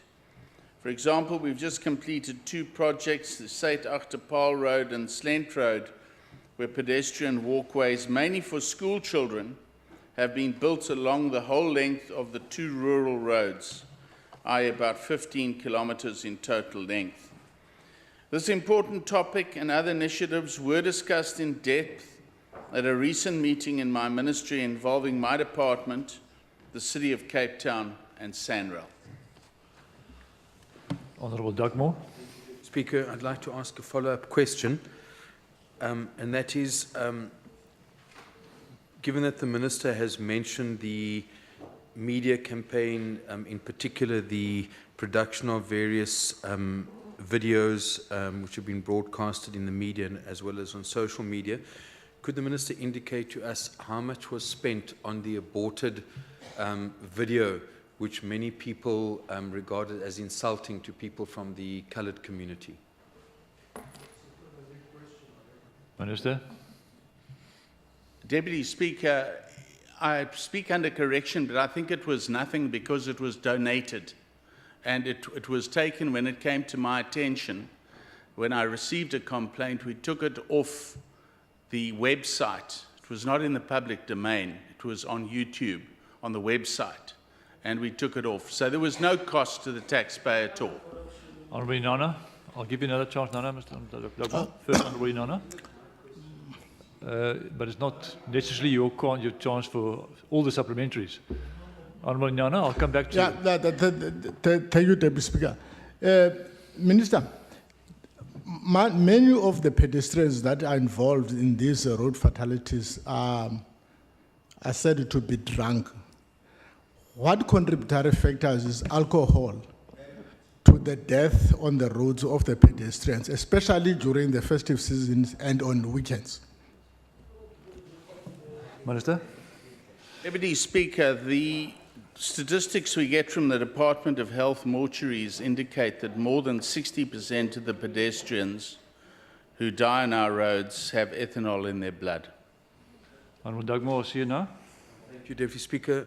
I'd like to follow up by asking the MEC that, given on the one hand that the province has an alcohol harms reduction strategy, that as your reply to Member Hinana indicates that alcohol is a key issue in regard to pedestrians, and you yourself being a former MEC for Education, can you reconcile yourself with the view that there should be alcohol sold at schools, which could in fact contribute? For instance, if people might be leaving a school meeting after a function, that could contribute to the problem which we are talking about. So can you reconcile yourself with that proposal from your colleague MEC Schaefer and supported by the Cabinet? Well, Dagmar, that's quite a clever question. I'll leave it to the Minister if he wants to respond to it. It's not necessarily directly related to the question, but Minister, you may respond. Chair, my understanding is that the issue would not have a direct effect on the children, because that was what your question implies. Because the children obviously would not be sold alcohol under any circumstances at the schools. The last question, Honourable Dagmar, then we finish with this one. Chairperson, our understanding of the draft bill is that this is about being able to sell alcohol to parents at functions which take place at the schools. So I would like to ask you, do you think this has the potential to impact on the position of pedestrians, given that a lot of people in many communities, if this had to go through, could potentially walk from where they are? One second. You're asking the Minister for his opinion, which is, first of all, not allowed. Secondly, it's not related to his department, I think, but the Minister can respond if he wants to. The Minister does not wish to respond. Then we move on to question number 5. Honourable Olivier to Minister Schaefer. Thank you, Deputy Speaker. There is no specific process or requirement that a provincial bill be tabled at a KEM meeting, which is not a decision-making body. Likewise, it is also not a requirement that KEM consult on such a bill. We have a provincial legislative process, which we follow. In terms of this process, the bill was published in the Government Gazette for public comment on the 25th of August 2016. Comments were processed, the bill amended, and it was approved by the Provincial Cabinet. However, subsequent negotiations have taken place in September 2016 with SGB associations, the Principals Forum, South African Principals Association, as well as the teacher unions. The due date for submission of comments on the bill was 23rd of September 2016. On the 6th of October 2016, DBE shared information that unions were meeting with Minister Motshekga on the bill. An email was then sent to the Chief Director at DBE Legal, requesting information on the date of the meeting between teacher unions and Minister Motshekga. We received no response on this. A meeting of the HEDCOM Legal Subcommittee was scheduled for the 13th and 14th of October 2016. Advocate Lynn Coleridge-Zills of our department had placed the draft bill on the agenda. This meeting was cancelled, not even postponed, as they said there was only one item on the agenda, which was our bill. The submission dated 27th of October 2016 from DBE was only submitted to us on the 12th of December 2016, almost 2 months later and 3 months after the deadline. Notwithstanding, we took their comments into account. On the 10th of April 2017, the acting SG, Mr. Tarman Sidiso, made a presentation on the draft bill at HEDCOM. On the 11th and 12th of May 2017, Advocate Coleridge-Zills again placed the draft bill on the HEDCOM Legal Subcommittee agenda, where she also made a presentation. It was placed on the previous KEM agenda and was withdrawn for further discussions between us and the department. Thank you. Honourable Olivier, do you want to follow up? Yes, Deputy Speaker. MEC, thank you for the response that there is no requirement or process to engage with our counterparts. But I think the question really was or intended to understand whether you did not view the advice or the support or the knowledge of other MECs with regards to alcohol on school premise, given that your national legislation on the Schools Act really is explicit on alcohol being prohibited at school. Minister Schaefer. The irony of the matter is that other provinces are calling to support my bill because they require this provision in their provinces. The point is, it was there. It was published for public comment. Any province could and should have seen it for public comment and could have commented on it if they so wished. They did not do so. And the fact of the matter is we do have to do, we also have policies in the provincial government, which we have to continue to implement. This was discussed in detail with Cabinet, with our alcohol harms reduction unit. And if people don't want to, to raise their concerns through the public participation process, how much more must I do? It is being discussed and has been discussed with them subsequently, and they're welcome to put their views forward. But at the end of the day, it is a provincial legislation. Is there follow-up, Honourable Botha? Thank you, Deputy Speaker. I want to ask the Minister, did the Department of Basic Education submit comments on the draft amendment bill?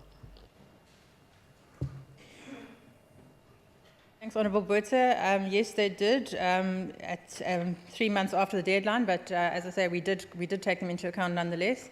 I have also had informal discussions with Minister Motshekga on the matter, and as I say, we've gone through a detailed process also on HEDCOM, where the department itself withdrew the matter, cancelled the meeting, because they clearly didn't regard it as important enough to make submissions and discuss it. Honourable Kivedu. Thank you, Deputy Speaker. Minister Shepard, have you, in your own personal capacity, had any discussions on the bill with education stakeholders? Thank you very much, Honourable Kivedo, for that question. The department's arranged various stakeholder meetings with stakeholders, which I attended initially. Just trying to find the dates for you. It was during September and October last year with teacher unions as well as governing body associations, principals associations, etc. So I attended all of those meetings initially to set the scene, and then the department engaged further with them. Thank you.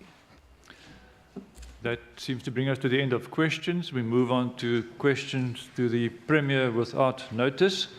The first question by the Honourable Olivier.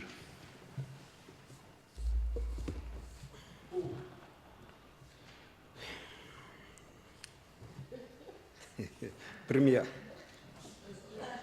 first question, yes. Relevant to this last question, yeah.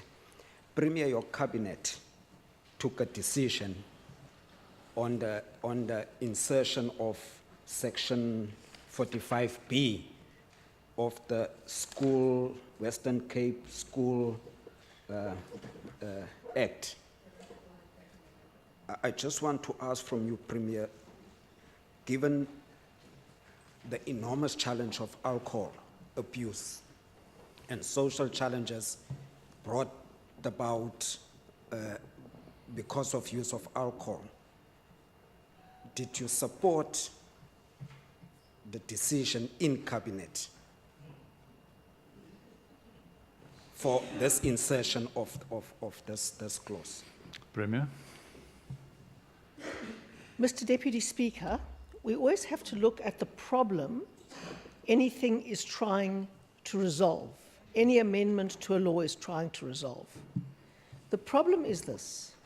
Currently, in all the provinces, schools are holding fundraisers at night after school hours, such as wine auctions and other things to raise funds.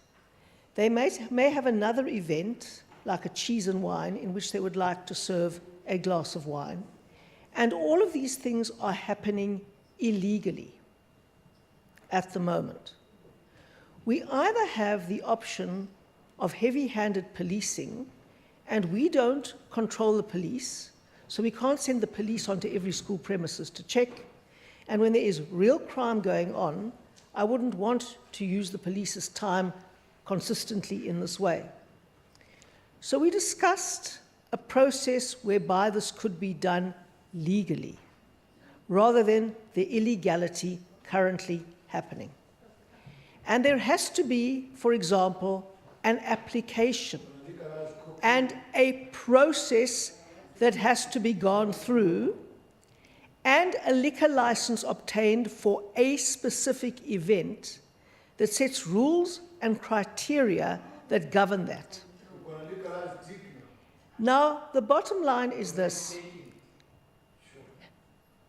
The Honourable Leader of the Opposition, the Honourable Magata, tries to say that that means we are going to legalise illegal drugs on our school. It's not what I'm saying at all. Alcohol is perfectly legal. It gets used in fundraisers all the time. And the bottom line is that if we're trying to solve a problem of illegality, we've got two options to get respect for the rule of law. We have two options. Order. The first is that we can find a way of policing this properly, or we can make a process whereby it can be authorized in a controlled environment. And we certainly won't grant permission for any sales of alcohol while children are on the premises. That is totally unacceptable. It's not in school time. And the way that this is twisted and manipulated, Mr. Deputy Speaker, the way it is twisted and manipulated, you would think that we were going to serve alcohol from the tuck shop at break. We are not going to do anything of the sort. This is to legalize and regulate something that is happening all the time anyway. And we are absolutely going to be certain that the regulations are... Order, order. York. The bottom line is, the irony is this, that what we're trying to do in Khayelitsha, for example, and in every area, is to establish the rule of law. To establish the rule of law. Now, I would like to tell the Honourable Magaka what we are doing in Khayelitsha. We have got hundreds and thousands of illegal shebeens. And if... Order, Member Magaka. Order. Allow the Premier now the freedom to respond, please. Premier, you may continue. The original question is answered. So I would like to then go on to the interjected question, which is this. What are we doing in Khayelitsha? What we're doing in Khayelitsha is exactly the same, trying to establish respect for the rule of law. Now, the first thing is there are thousands of illegal shebeens in Khayelitsha. And what we do want to do now, my logic... Order. Honourable Chief Whip. It would appear that the Leader of the Opposition has got anger management issues.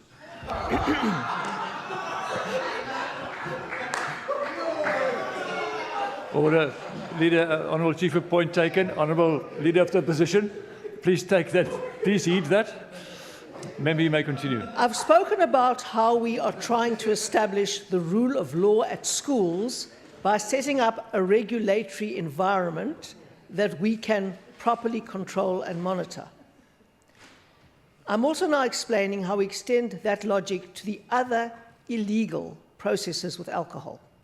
So, for example, the thousands of illegal shebeens have to be either legalized or closed.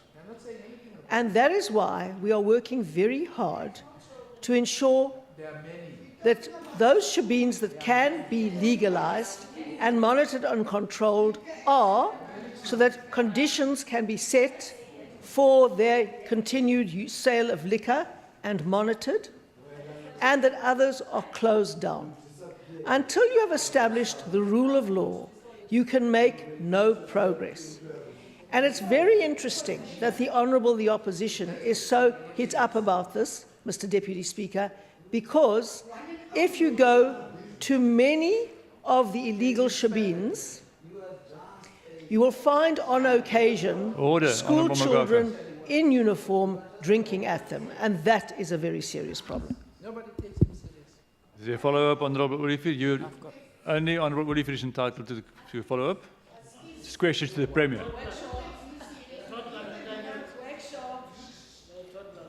Honourable Olivier, you may proceed. Premier,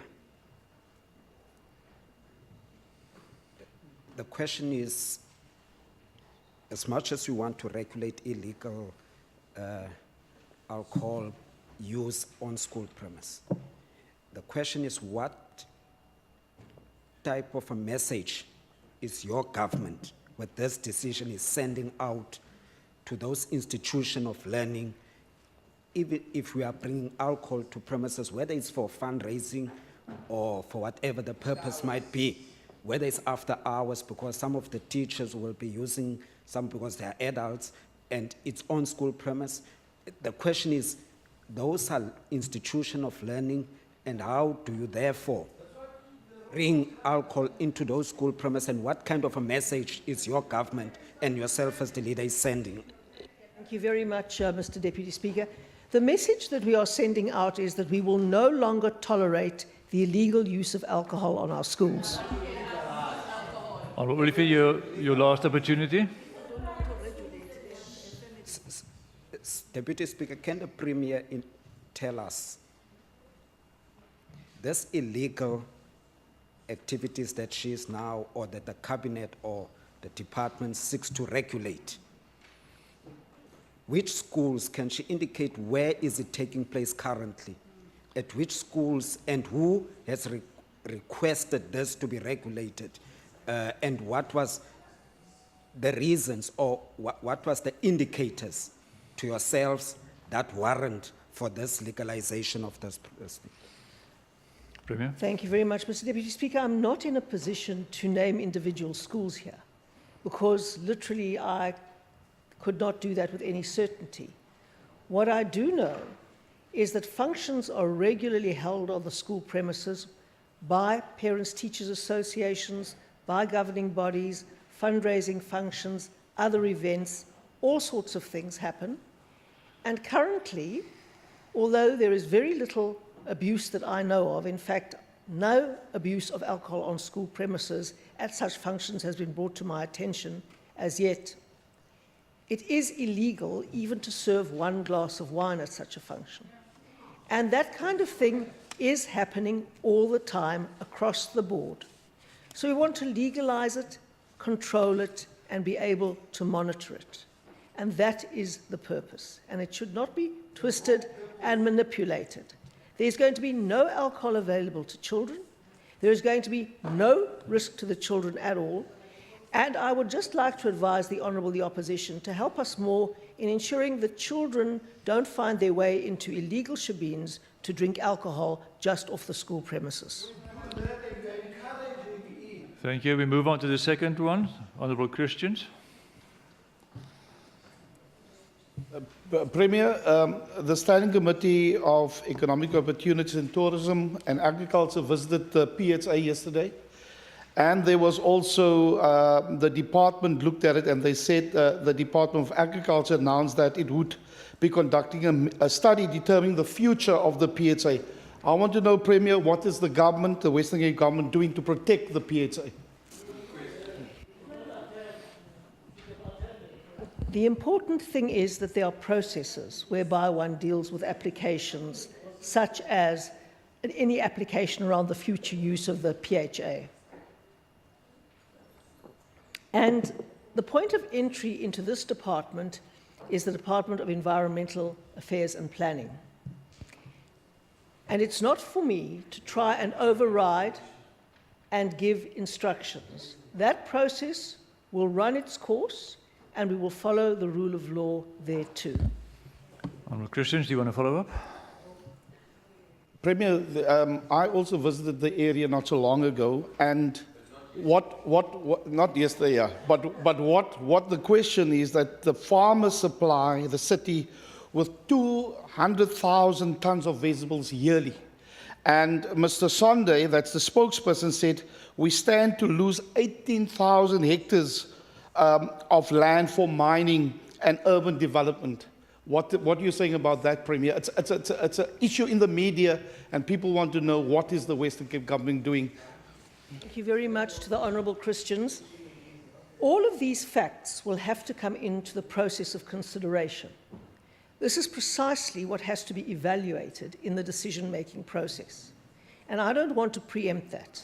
In fact, I have no role in preempting it, because if I do, then the process gets rendered invalid.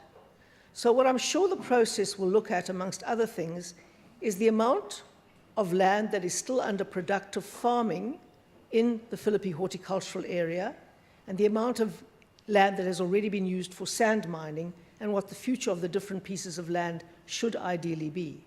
And all the issues, including the role of urban agriculture and the use of various land parcels for challenging problems in our broader urban environment, will be weighed up.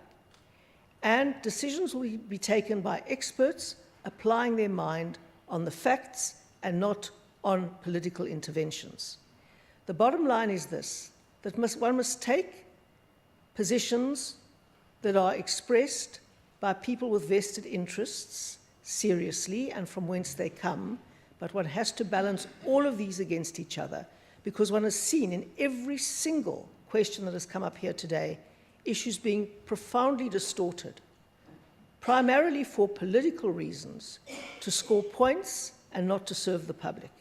I'm not saying this applies to Mr. Sonde at all. I don't know Mr. Sonde, and I don't know what he's referring to, but I do know that there are different land parcels in the Philippi horticultural area, some of which are being very productively used, some of which haven't seen a vegetable grow for about 20 years. And obviously, one can't just have a blanket approach to all of that land in exactly the same way. I've been there often. No further follow-up. We can then move on to the next question. Order, Honourable Schaefer. Thank you, Deputy Speaker. To the Premier. Premier, it's reported that the National Department of Water Affairs is bankrupt, as we've seen in the media. Has the failure of governance had any negative effect on managing the drought in the Western Cape?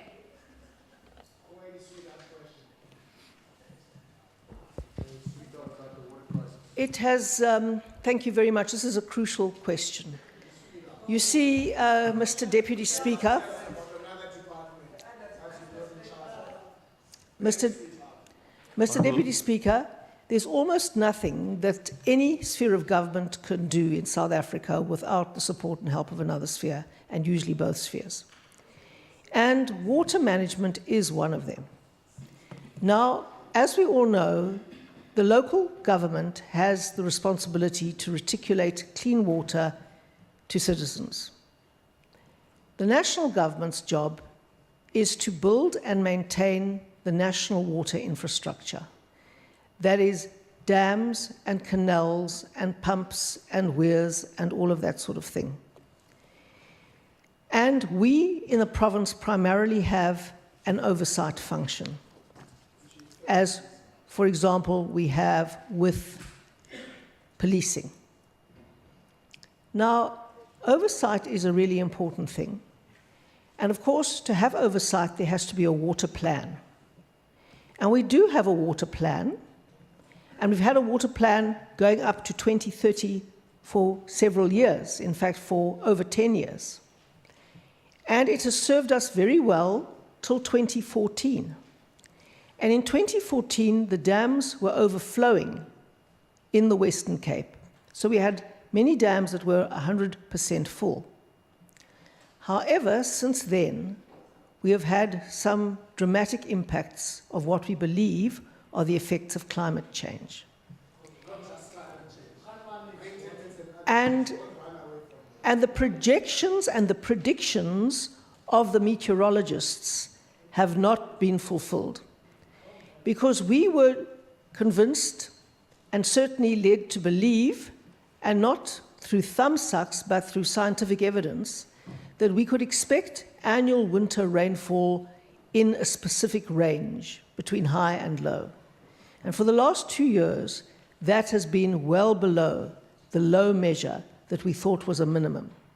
Now, that has generated a crisis, and it has required that we completely change the plan, which we are currently doing, and we've put an enormous amount of effort into finding ways of managing the water that we have, of reducing demand for water, of ensuring that we have alternative sources for water, but particularly to ensure that the government is creating an enabling environment for entrepreneurs to come in and solve the water crisis in exactly the same way as they came in with the green energy solutions to help us solve our energy crisis. And we do believe indeed that the water economy is going to be as vibrant in the not too distant future as the green energy economy is today, which has been noted as the fastest growing green economy in the world. So our job has been to monitor what is happening and to facilitate as much as we can the step change that is needed.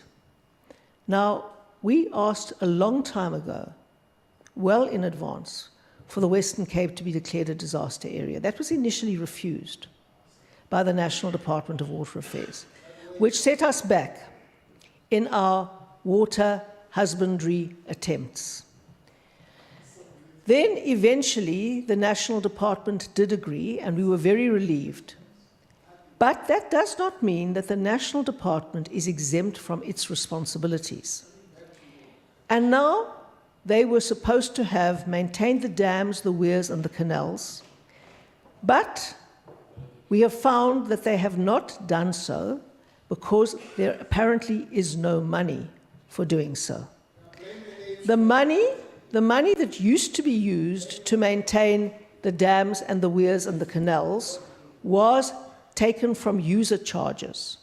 Now, because the department is 4.3 billion rand in the red, that money that used to be used for dam maintenance is being used to compensate officials as recurrent expenditure. And so there was the beginning of the draining of the weir, for example, on the Liu River, and we thought it was happening, but apparently I'm informed that in fact it was stopped halfway through. And we lost water to the extent of 7.5 million cubic meters that I understand would have been sufficient to provide all of Greater Cape Town's needs for 2 weeks. And that was because of the unmaintained weir. Equally, there are so many cracks now appearing in the canals that feed the Foolvlei Dam that much water is draining away there too. And that is why we're having to divert money from other provincial priorities to fulfill a function that is a national government competency.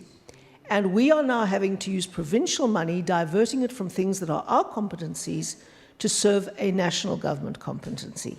Now, that is completely unacceptable. And what makes it even more unacceptable is that it was brought to my attention earlier today that the national government has denied that it is not maintaining the weirs and the canals.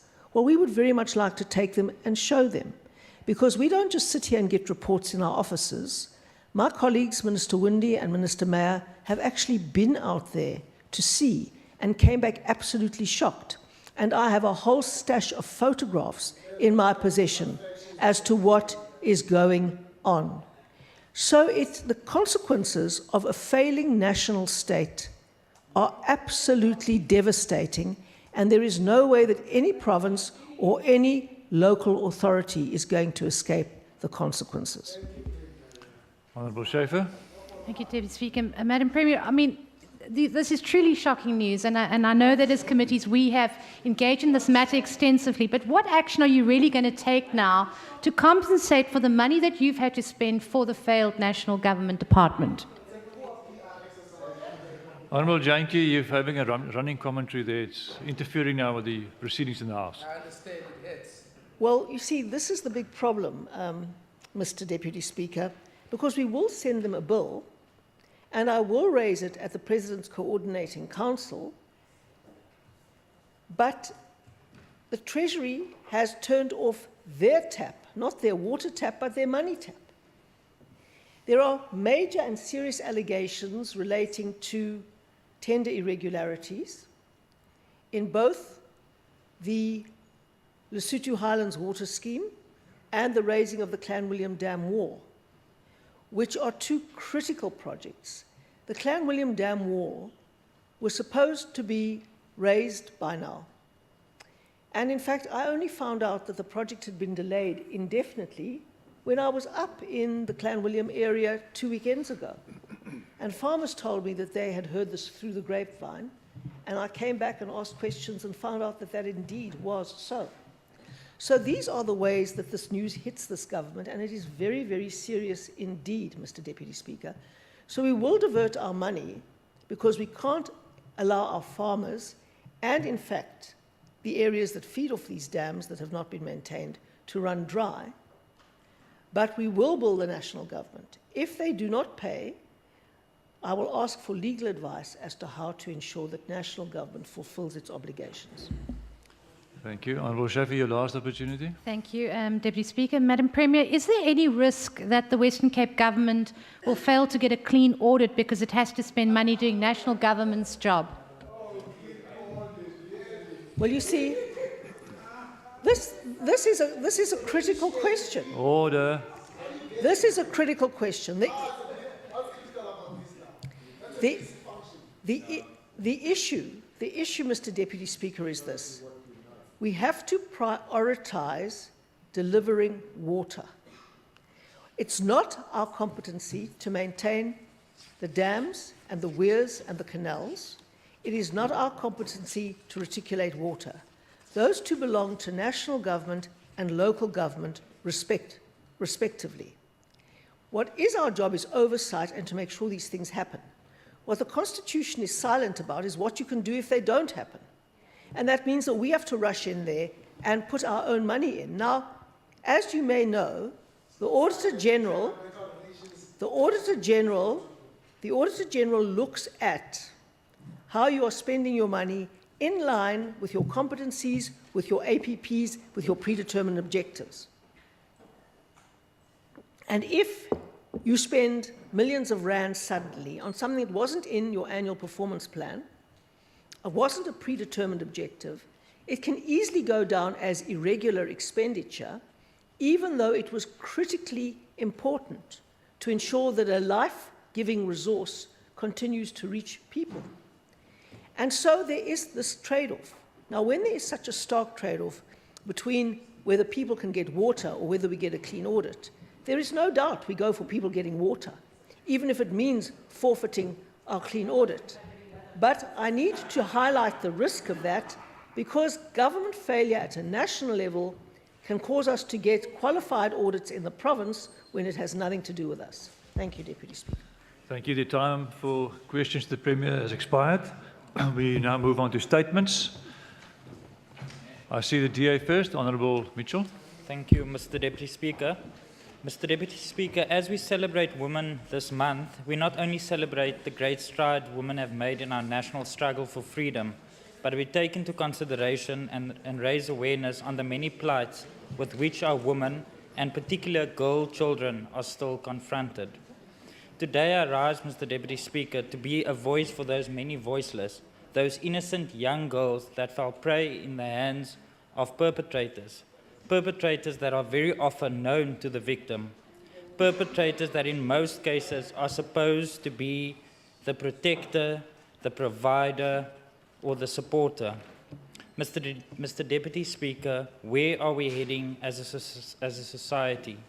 Just yesterday, the media reported, and I quote, "Girl 6 raped and paid 5 rand in Bonteheuwel, not too far away from here." The horrific act being detailed by the media where an innocent young girl was exposed to the most traumatizing and horrific act that could ever happen.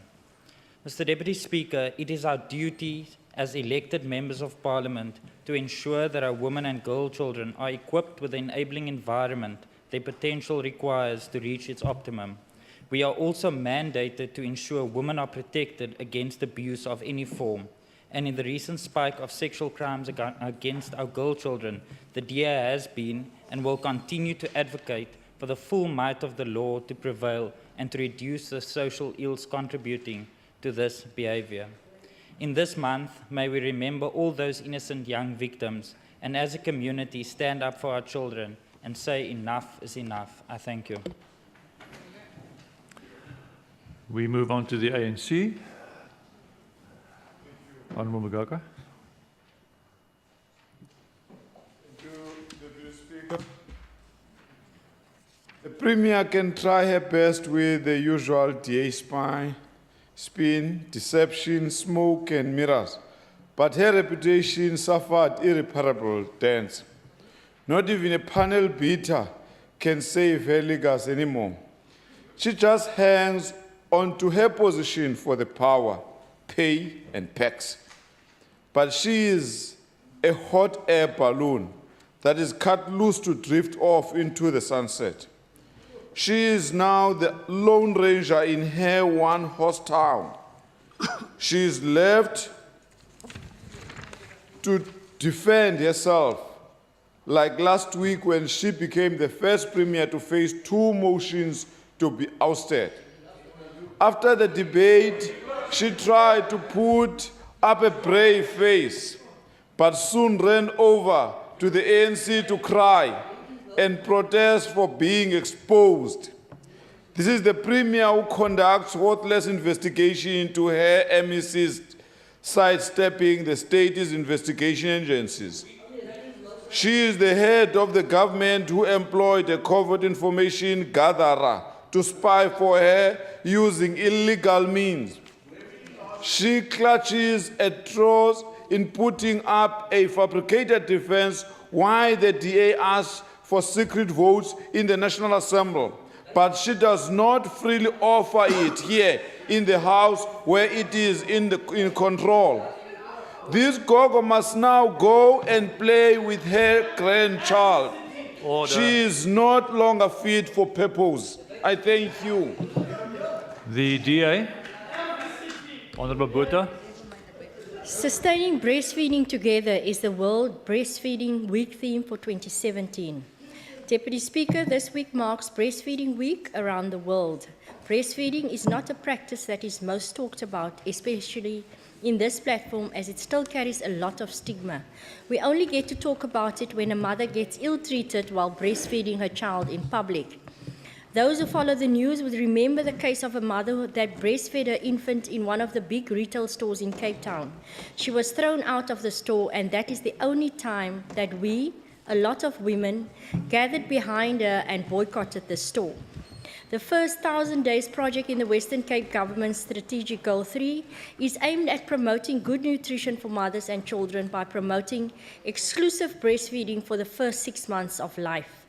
The department also supports breastfeeding through its health facilities, as it adopted an initiative called the Baby Friendly Hospital Initiative, known in South Africa as the Mother Baby Friendly Initiative, MBFI, an international strategy. This initiative seeks to promote, protect, and support breastfeeding as the optimal infant feeding choice and to create a breastfeeding conducive environment in the maternity wards. Mothers who are unable or choose not to breastfeed for various reasons are also supported. To date, 100% of the public health and 3 private birthing units in the Western Cape are accredited with Mother Baby Friendly Initiative status. Deputy Speaker, in conclusion, it was pleasing to read in the Cape Times on Monday, 31st July 2017, that, and I quote, "A third of South Africa's children under 6 months old are now exclusively breastfeeding, and this represents a nearly 5-fold increase over the past 25 years," unquote. Finally, when we encourage breastfeeding, we are celebrating women. I thank you. Thank you. Members, I just need your guidance in the, have we gone beyond the EFF? No.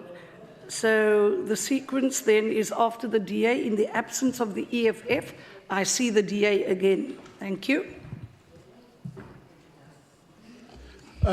Speaker, thank you very much. Much work is desperately needed to ensure that those who are arrested with regards to cases around violence against women and children are in fact arrested. However, a society at large must acknowledge that the police alone cannot do and win this battle. Speaker, children who become violent men were mostly victims themselves of trauma, racism, bullying, corporal punishment, and brutalizing institutions. And here, when I'm talking about the institution, I'm also including the families, the churches, and the society who are encouraging the patriarchal system that teaches and educates the dominance of males over females, which results in the abuse of women and children who are the victims. As National Women's Day approaches next week, I would like to use this opportunity to remind the people of our province of a part that they can play in preventing acts of injustice committed against our women and children. Research completed on these stories of violent men's lives show that the best chance we have of preventing violent crime is to ensure that infants and children are not exposed to violence or toxic stress at home and are warmly cared for. It is equally important to ensure that children are protected from violence, even from school. Speaker, we must limit the factors that lead to violence, and this is our best chance to ensure that we look forward to living together, regarding and respecting women and children as our own human beings. The way in which we respond to children who experience violence, neglect, and abuse today will determine the level of violence we will experience in more years to come. Thank you. Thank you. I see the ANC. Honorable Speaker, allow me first to greet all women leaders in the House. Watinta Bafaz. At the beginning of Women's Month, the question arises in the Western Cape. How many more women and their children must be killed before this Premier and the DA-run Western Cape government prioritize their plight? The female Premier does not even take an active lead to champion issues of vulnerable women, children, and people living with disabilities. They are grossly neglected by this DA government. Women and their children are too often killed, raped, and abused. Shockingly, this government claims to get clean audits, but alarmingly, women and children still suffer immensely. Women and their children feel the pain most of our DA-induced evictions and high-handed dealings. They suffer the hardships of this uncaring government in killer fires and floods that leave them destitute. It is a shame that whole families are too often killed by devastating fires that destroy dwellings. Too many grandmothers and their grandchildren die in a province where about 200 people perish every year in informal settlements, infernos, while this government only has eyes for bookkeeping. This Premier and the Executive Council run with money and special planning permission arrangement when the insured Reeds DA supporters suffered fires like in Neisner or Houtbay, but are rarely seen in poor areas. This year, during Women's Month, this government again will mostly ignore our mothers, wives, and sisters. Same on UDA government. Malibongwe. Thank you. I recognize the DA. Thank you, Honourable Speaker. Honourable fellow members, support staff, members of the media, and distinguished guests. Equality for women is progress for all in society. Society at large has far too long allowed women to remain silent, uneducated, and in doing so remained disempowered. Even with the mobilization of the global education community around progress in learning outcomes, there has been little impact on improving women's literacy since the early 90s. Honourable Speaker, it is imperative that this International Women's Day, instead of just calling for girls' education to continue to make progress, the African education community should leverage messages around girls' education and women's empowerment to jumpstart this urgent shift. Honourable Speaker, there is an increasing need in Africa to target spaces where attention to girls' education is most needed. We continue to witness gender disparity in sub-Saharan Africa and South and West Asia remain much in other regions, and if not addressed, the gaps in those areas will continue to increase. To improve the lives of young females in our society, we need to implement gender-specific policies at all levels of government as to ensure that issues such as security and cultural norms around girls attending school and learning are addressed. Honourable Speaker, the educated girls of today become the women leaders of tomorrow. Investing in women and providing equitable education opportunities are not just decisions that influence the day-to-day lives of girls in schools. They can provide girls and women with lifelong skills.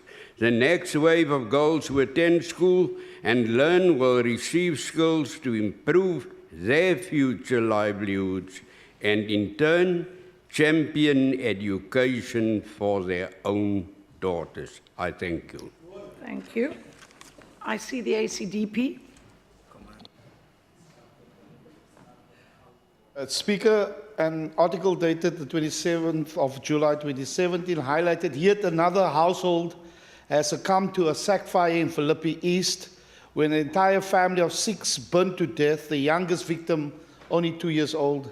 Speaker, the people of the community are still traumatized by the disaster that took place.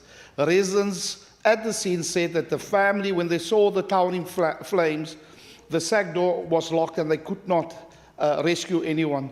Speaker, the City and Fire Rescue Services spokesman said that the causes of fire is still investigated. Speaker, one life lost is one life too many.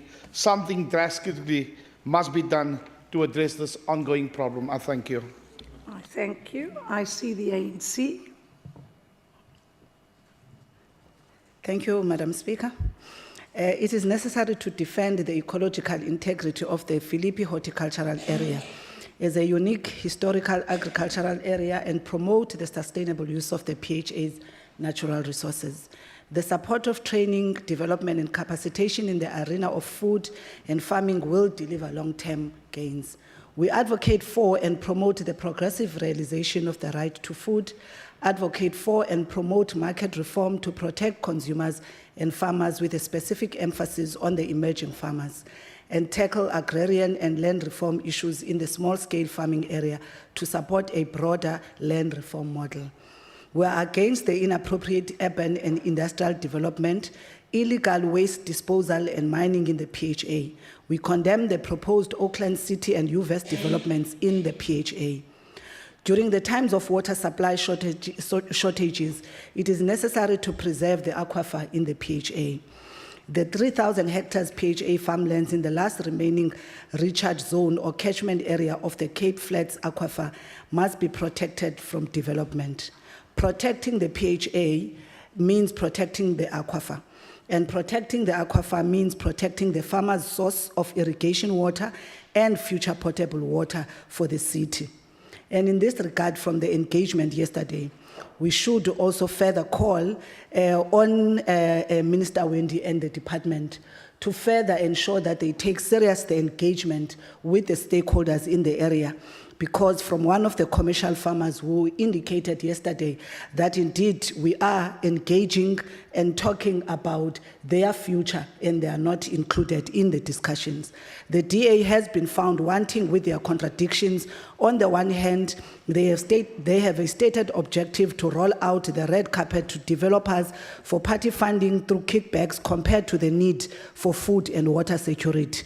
It seems Honourable Schaefer, Honourable Windy and Bredel are all conflicted by different interest groups that are not aligned to the city's mayor's delil. Thank you. Thank you. I see the DA.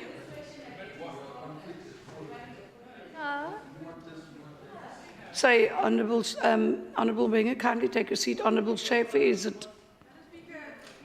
And cast aspersions on us as members of this House, and I submit that as unparliamentary.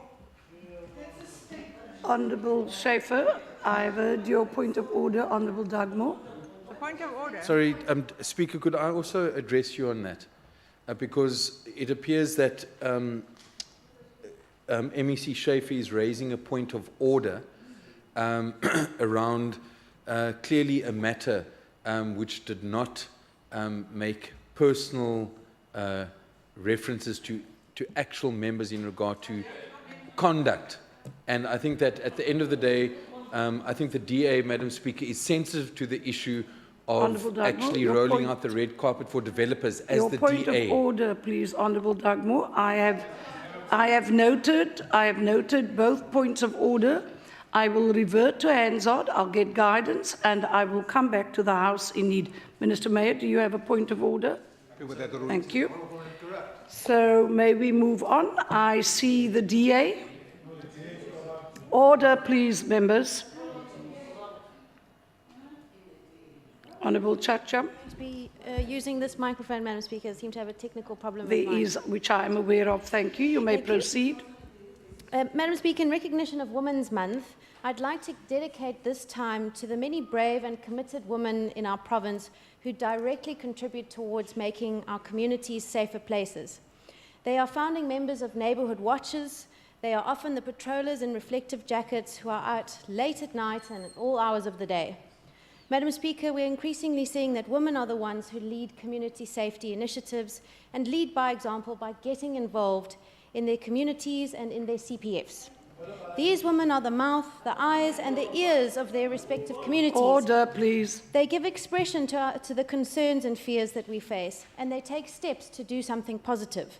Our women are so fearless, we find them patrolling the worst of the gang-affected areas, sometimes where even the police fear to tread. To these women, we say thank you, and we encourage more women to become involved. The international community at large is increasingly recognizing that women's participation is essential to achieving and sustaining peace in society. Women are proven agents of change and should be able to do even more. In 2000, the UN Security Council passed a historic resolution on women, peace and security. It calls for women to participate in peace building, to be better protected from human rights violations, and to have access to justice and services to eliminate discrimination. But, Speaker, we should not just be taking the time in August to recognise women's agency, but every month. We know that our voices, our capacities, and our real gender perspectives are critical to local dialogue and to make better policies. It's women who serve as agents of change and who are vital for more peaceful communities. Thank you. Thank you. That is the end of member statements. Members, can I just draw your attention? Let us manage ourselves with honour and maintain the dignity and decorum of the House. We now move to notices of motion. Are there any motions? And before I go and proceed on this section, last week I had difficulty with all the hands. Please bear with me and let's try and proceed in an orderly fashion so that I can be fair and allow every member who wants to submit a notice of motion an opportunity. Are there any motions where notice is given? I see the Honourable Joseph. I see the Honourable Gillian. I then see Honourable Olivier and Honourable Inanna. I need the table staff to help me here. Thank you. Thank you, Madam Speaker. I move that the House debate the impact of state capturing on the Western Cape. Thank you. Notice taken. I now see the Honourable Gillian.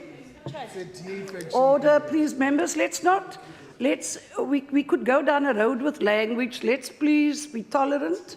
Thank you. Honourable Gillian, you may proceed. Thank you, Speaker. I move that the House debates reasons for increased child deaths in the Western Cape and the failure by the DA provincial government to ensure child safety in the province following reckless utterances by DA Social Development MEC Bertie Fritz, shifting the responsibility unto the parents of these kids. I so moved. Notice taken. I see the Honourable Olivier. Madam Speaker, I move that this House debates racial prejudice in Western Cape schools under the DA provincial government and the role the school codes of conduct with stereotype provision that allows it. Notice taken. I see the Honourable Hinana. Thank you very much, Speaker. My motion without notice that this House debates the increasing role that women play in society and whether crucial government institutions are supporting and recognizing their roles. Notice taken. I'll now move to the next round. Do I see any hands? I see the Honourable Wenger. We are still busy with notices of motion. I Thank move you. that the House debates the impact of gang violence on service delivery in the Western Cape. Notice taken. Honourable Mackenzie, do I see you there? No. Okay. Any other notices of motion? Honourable Olivier, your hand is up. Are you speaking, or Honourable Nkondlo, I see you?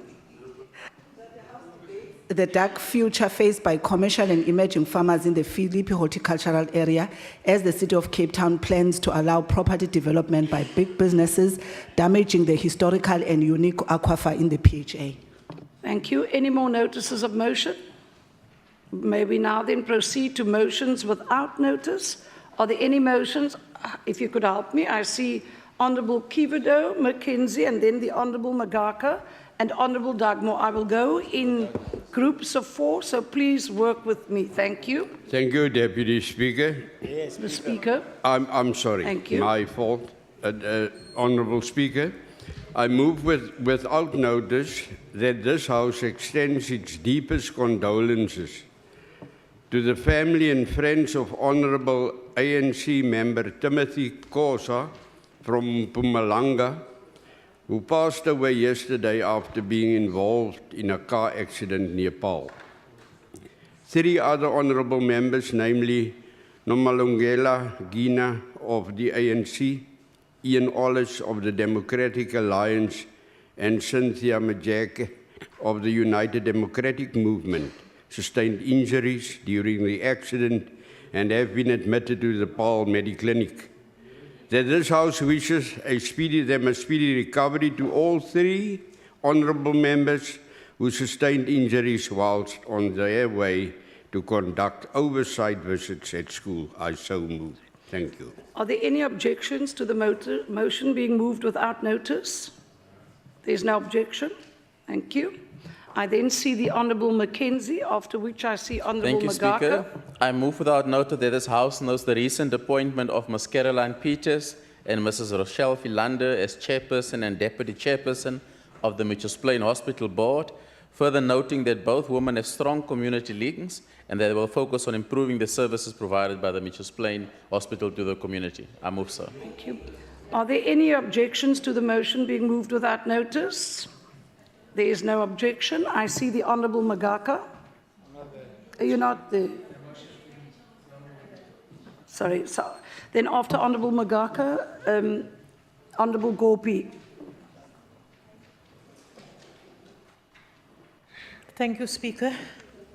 Motion without notice that the House convey its condolences to the family of grandmother Yvonne Brikwa, 57, who died tragically in a house fire with her 2 grandchildren, Jardine 2 and Jordan 3, at their home in Kariba Court, Hanover Park, on Saturday afternoon. I so move. Thank you. Are there any objections to the motion being moved without notice? We'll now go down the next round. I see the Honourable Christians, Honourable Inanna, Honourable Simmers, and Member Gillian, and then I will get to the next round. Thank you. Speaker, I want to congratulate a 10-year-old beauty queen, Keegan Lee Applecroy from Hanover Park. She was named the winner of a modelling show in Belleville, where she won 4 gold medals and a platinum sash. She also reigned supreme in the Western Cape Modelling Champion in the age group. The young beauty queen wowed the judges by saying, what will she do to change the world? And she said, I will change woman, child, and drug abuse. Drugs are destroying our communities and killing our children. The HDP is proud of this young girl's achievements.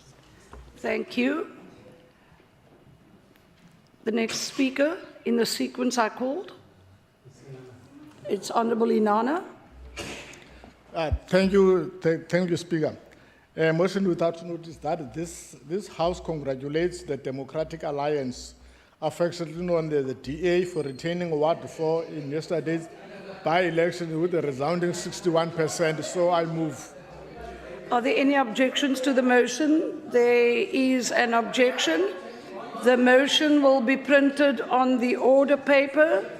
Members, let's not deliberate on the outcome. I see the Honourable Tertius. Speaker, I move without Summers. notice, that the House note that emergency tariffs and tougher water restrictions have been put in place with immediate effect in George as the town's main water supply, the Garden Route Dam, dropped to 44.82% on the 2nd of August.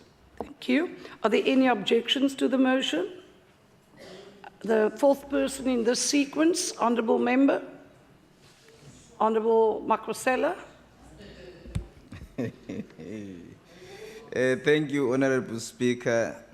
I move that the House notes that today marks exactly a year since the 2016 local government elections.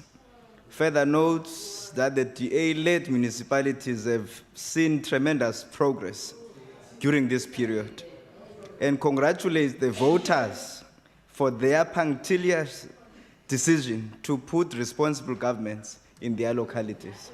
Thank you. There is an objection. The motion will be printed on the order paper. Members, please work with me. I'm going to start the next round of 4. Any hands? I see the Honourable Cavido, Honourable Olivier, Honourable Gillian. Sorry, Honourable Gillian, then before we get into you may proceed, and then I'll see the next 2 members. Thank you, Speaker.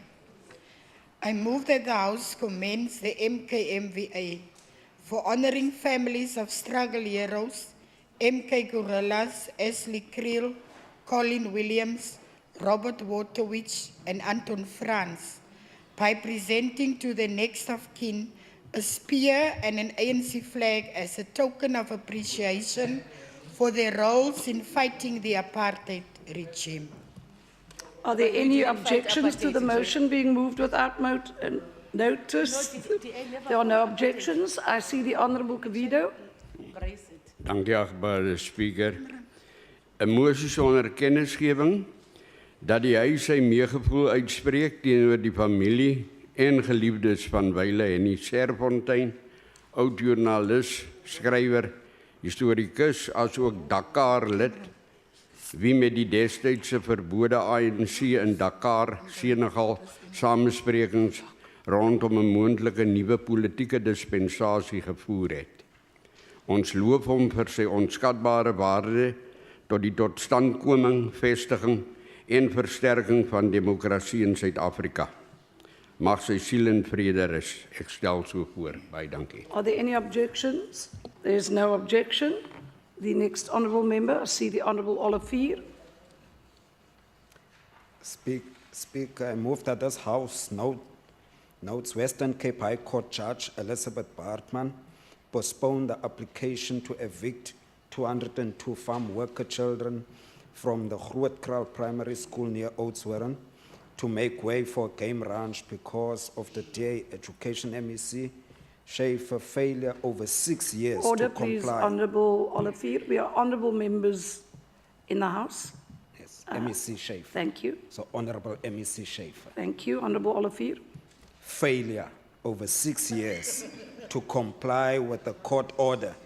Note further, the judge directed all parties implicated, including Honourable MEC Schaefer, to file a report indicating the extent to which each had complied with the 2011 order and constitution, hails the judgment as a progressive outcome, putting learners before big business generating profit. I so move. Are there any objections? There is an objection. The motion will be printed on the order paper. The next round, I see the Honourable Mackenzie, Honourable Dugmore, Honourable Makaleni. If we could just deal with that 3 and help me maintain order, you may proceed, Honourable Mackenzie. Speaker, I move without the motion without notice that this House notes and congratulates Mr. Gavin Burgess, who retired from Highlands Primary School, further noting that he served as teacher, deputy principal, and principal at this school and various schools for the past 40 years. Thank you. Are there any objections? There are no objections. I see, who was the next person? The Honourable Makaleni. Thank you, Speaker. I move that the House notes with shock that 5-year-old Caitlin Wilson from Ripik West on Sunday became the umpteenth child to be killed in the province. Notes further 2 men the mother, ex-boyfriend included, are arrested for the murder. Welcomes the arrest of the suspect, conveys condolences to her family and friends, and calls on the DA Premier to urgently establish a commission of inquiry into the carnage, as the blood of future victims will be on this government's hand. Are there any objections to the motion being moved without notice? No objections. I see the Honourable Doug Moore. I'd like to move without notice that this House welcomes and commends the intervention by PRASA, that is the Passenger Rail Agency of South Africa, to deploy armed guards on metro rail trains to reduce attacks and robberies on staff and commuters. I so move. Are there any objections to the motion being? No objections. I see the Honourable Gorpy, and then we'll start the next round. Thank you, Speaker. Motion without notice that the House notes that 2 initiates died in the Western Cape during the traditional winter initiation season. Convey condolences to their families and friends, and calls on DA Cultural MEC Anaru Mare to account for these deaths. I so move. Are there any objections to? There are objections. The motion will be printed on the order paper. I see the Honourable Gillian, and then I see Honourable Diana. Thank you. Honourable Honourable Speaker, Makrasela.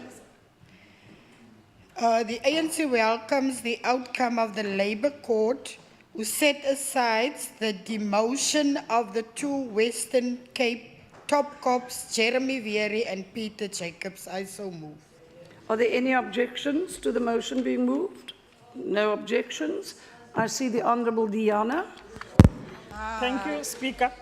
Motion without notice that the House notes the concerns by the National Department of Water and Sanitation over the lack of seriousness and urgency by the DA-run City of Cape Town in addressing the water crisis, and calls for a more decisive intervention from the municipality to save water, especially in business and affluent areas, as the informal settlements only account for 4% of usage. I so. Are there any objections to the motion? There is an objection. It will be printed on the order paper. I see the Honourable Makrasela, and then Honourable Davids, and then Member Botha. Honourable Speaker, Order, please. I move that this House notes and send condolences to the family of the 10-year-old Gershwin Johnson from Kleinmond, who was stabbed to death yesterday morning. Young Gershwin and his brother were on their way to school when they were attacked, and he suffered fatal stabbing. This is yet another senseless killing, and I further call on this House to condemn in the strongest possible terms all of these attacks on our children. I so move. Are there any objections to the motion being moved? No objections. I see the Honourable Davids. Thank you, Speaker. A motion without notice that the House support calls by residents of the Pumlani village informal settlement for an urgent independent investigation into corruption allegations in the allocation of houses in the New Horizon development in Pelican Park, and calls on DA-MEC Madikizela of the Western Cape to account to this House. Are there any objections to the motion being moved? No objections. There was one last person in this round, Honourable Botha, and then I will see Honourable Kavido, Honourable Olivier, and Honourable Makrasela, and then I'll get to the next round. Thank you. Thank you, Speaker. I move that the House sends its condolences to the family of Mr. Martin Kotze, an official of Cedarburg Municipality who died yesterday morning. I so move. Are there any objections to the motion? No objections. I see the next Honourable Member. Dankie, achtbare Speaker. Dat die huis sy meegevoel uitspreek teenoor alle beseerde taxi-pendelaars wie tydens gister se ongeluk met die bussie van die LP's vir basiese onderwys gebots het. Ons bid hulle almal 'n spoedige herstel toe. Ek stel so voor. Baie dankie. Are there any objections? There are no objections. The next Honourable Member, please. Sorry, I'm just getting guidance from the table. Sorry, Honourable Olivier, it was first Honourable Makrosela, and then we'll get to you. Thank you. Thank you, Honorable Speaker. I move without notice that the House notes with great sadness the death of Ms. Novoti Ntsabo, who passed away at 2:45 a.m. this morning at Chris Hani Baragwanath Hospital in Johannesburg. It's a mother to Councillor Lindile Ntsabo of the Overstrand municipality. May the family find solace in the love of the Lord during this difficult time. May her beautiful soul rest in peace. I so move.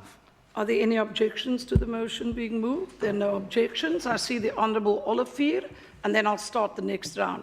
Speaker, I move that this House notes the gangsterism plunging the Cape Flats communities now spills into school, resulting in teachers resigning and some schools struggling to fill vacancies. Notes further that the so-called bulletproof fencing on the Western Cape government is not effective as a teacher's car in Blomvlei Primary School was struck by stray of bullets, and calls on the DA-run provincial government to comply with its obligation to ensure that learners and teachers are safe on school premises. Are there any? There is an objection. The notice will be printed on the order paper. The next honourable member, Honourable Diana, Honourable Cavido. Thank you, Honourable Speaker. Motion without notice that the House calls for more resources to be invested by the Department of Community Safety to curb gang killings in Bishop Levis, which are reported to be standing at 15 after 2 weeks, as well as in other gang-ravaged areas like Bonteheerville, Hanover Park, and KTC, and reminds Honourable MEC Dan Plato that his job is not to always nag and complain, but to take reasonable actions and assist to protect people in the province. I so move. Are there any objections to the motion being moved? Yes, there is. It will be printed. The next honourable member, please. Let's maintain our honour. Honourable Cavido. Dank u, achtbare Speaker. Dat die huis sy meegevoel uitspreek teenoor die gesin en geliefdes van meneer Willie Jacobs van Bontheuwel, koerantafleweraar van ons gemeenskapskoerant in my kiesafdeling Tygerberg 1, wie tragies deur 2 honde doodgebyt is. Mag sy siel in vrede rus. Ek stel so voor. Are there any objections to the motion? I think we're getting to the end of the session. Any other? I see the Honourable Olivier. I see Honourable Max and Honourable Gillian. Thank you. Speaker, I move that this House calls for an urgent review of all school codes of conduct in the Western Cape. Are there any objections? There is an objection. The next honourable member, please. I called out 3 names. It's Honourable Max. Order, please, members. Honourable Max. Thank you, Speaker. That this House notes and wishes all the best to the 24 members of the South African athletics team that will, as from tomorrow, 4th August 2017, participate in the IAAF World Championship in London. That this House especially note our star athletes and world champions Wade van Niekerk, Caster Semenya, including javelin thrower Sunette Viljoen, along with our very own from Mbekweni, Paul, the Rio Olympic long jump silver medalist Luvu Manyonga. Are there any objections to the motion? There's no objections. I see the Honourable Gillian. Thank you. Honourable Speaker. Order, please, members.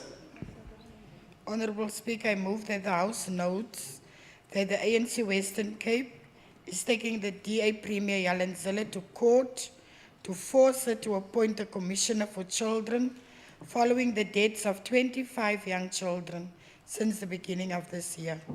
Notes further that Premier Zille doesn't prioritize saving children's lives and recently complained that a commissioner of inquiry into the child killings would be too expensive. Welcomes this latest move by the ANC and commends the ANC holding the premier to comply with the promise of 8 years ago and constitutional obligation. I so move. Are there any objections? Yes. Order, please. In the questions to the Premier without notice, she stated very clearly she did not say that. Now Member Gillian has repeated that fallacy. This is... Honourable... This is... Order, please, Chief Whip. Speaker. Sorry, order, please, members. There is a speaker on the floor. I'm listening to the Chief Whip for his point of order. Thank you. Speaker, the remedy for untruths that are told on the other side is for the person who's been maligned to come and correct the statement. This has been done by the Premier, yet they constantly repeat it, despite the fact in the same sitting, she's corrected it repeatedly. Now, surely there's a remedy for this. Chief Whip, I've heard your order, please. Members, let's just contain ourselves. This is a motion without notice. If there is an objection, we will state that there is an objection, and the motion will then be printed on the order paper.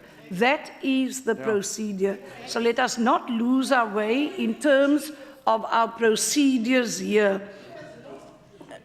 Speaker, point of order, please. Yes, Speaker, can you direct to Honourable Wiley? This is not they sitting here. Generally, is not complying. He don't respect the side of the house. We are all honourables here, whether you like it or not. Okay. The point is taken, Honourable Gillian. I would like to just draw everyone's attention to the need to refer to everyone in the House as honourable members. Chief Whip, the objection is noted, Honourable Joseph, and it will therefore Speaker, be printed on the I order would like, paper. Yes, Chief Whip. You made a comment just now, which I think I object to. I will write to you. I would like you to withdraw that comment, please. Honourable Speaker. Thank you. That is in contempt of the Speaker. He's not allowed to object against the ruling of the Speaker. And I think you should point that out to the Chief Whip and take it further. Order, please, members. We have got through a long day. We're close to the end. I'm asking that we follow, Chief Whip, please take your seat, that we follow the procedures as we would normally do. And I have taken cognizance of the comment.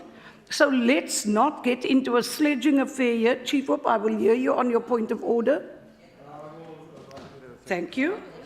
Are there any members? We have the right, I have the right to review the Hansard, go through every single word for word, and then revert to this House. I have, however, made a ruling that in terms of motions without notice, the recourse is to object, and the motion then gets printed on the order paper. And I stand by that, so we will continue. Are there any further motions without notice? I see the Honourable Olivier. Speaker, I move that this House notes worries raised by trade unions about the failing Day Collaboration Schools project during a Basic Education Portfolio Committee oversight visit in the Western Cape early this week, including the process followed for staff appointments that differs from that of government in the public schools, and calls on the MEC to work with the stakeholders to address all these concerns. Are there any objections to the motion being moved? There is an objection. It will be printed on the order paper. I see the Honourable Chacham. Thanks, Speaker. I move that the House condemns the shooting of 3 police officers and security guards during the failed robbery at a store in Nyanga on Monday, and welcome the speedy arrest of 4 suspects and wishes the wounded selves victims, Constable Jiza, Nyobo, and Quita, as well as the guard, to speedy recovery. Are there any objections to the motion being moved? There are no objections. Are there any more motions without notice? Honourable Chacham again, I see you.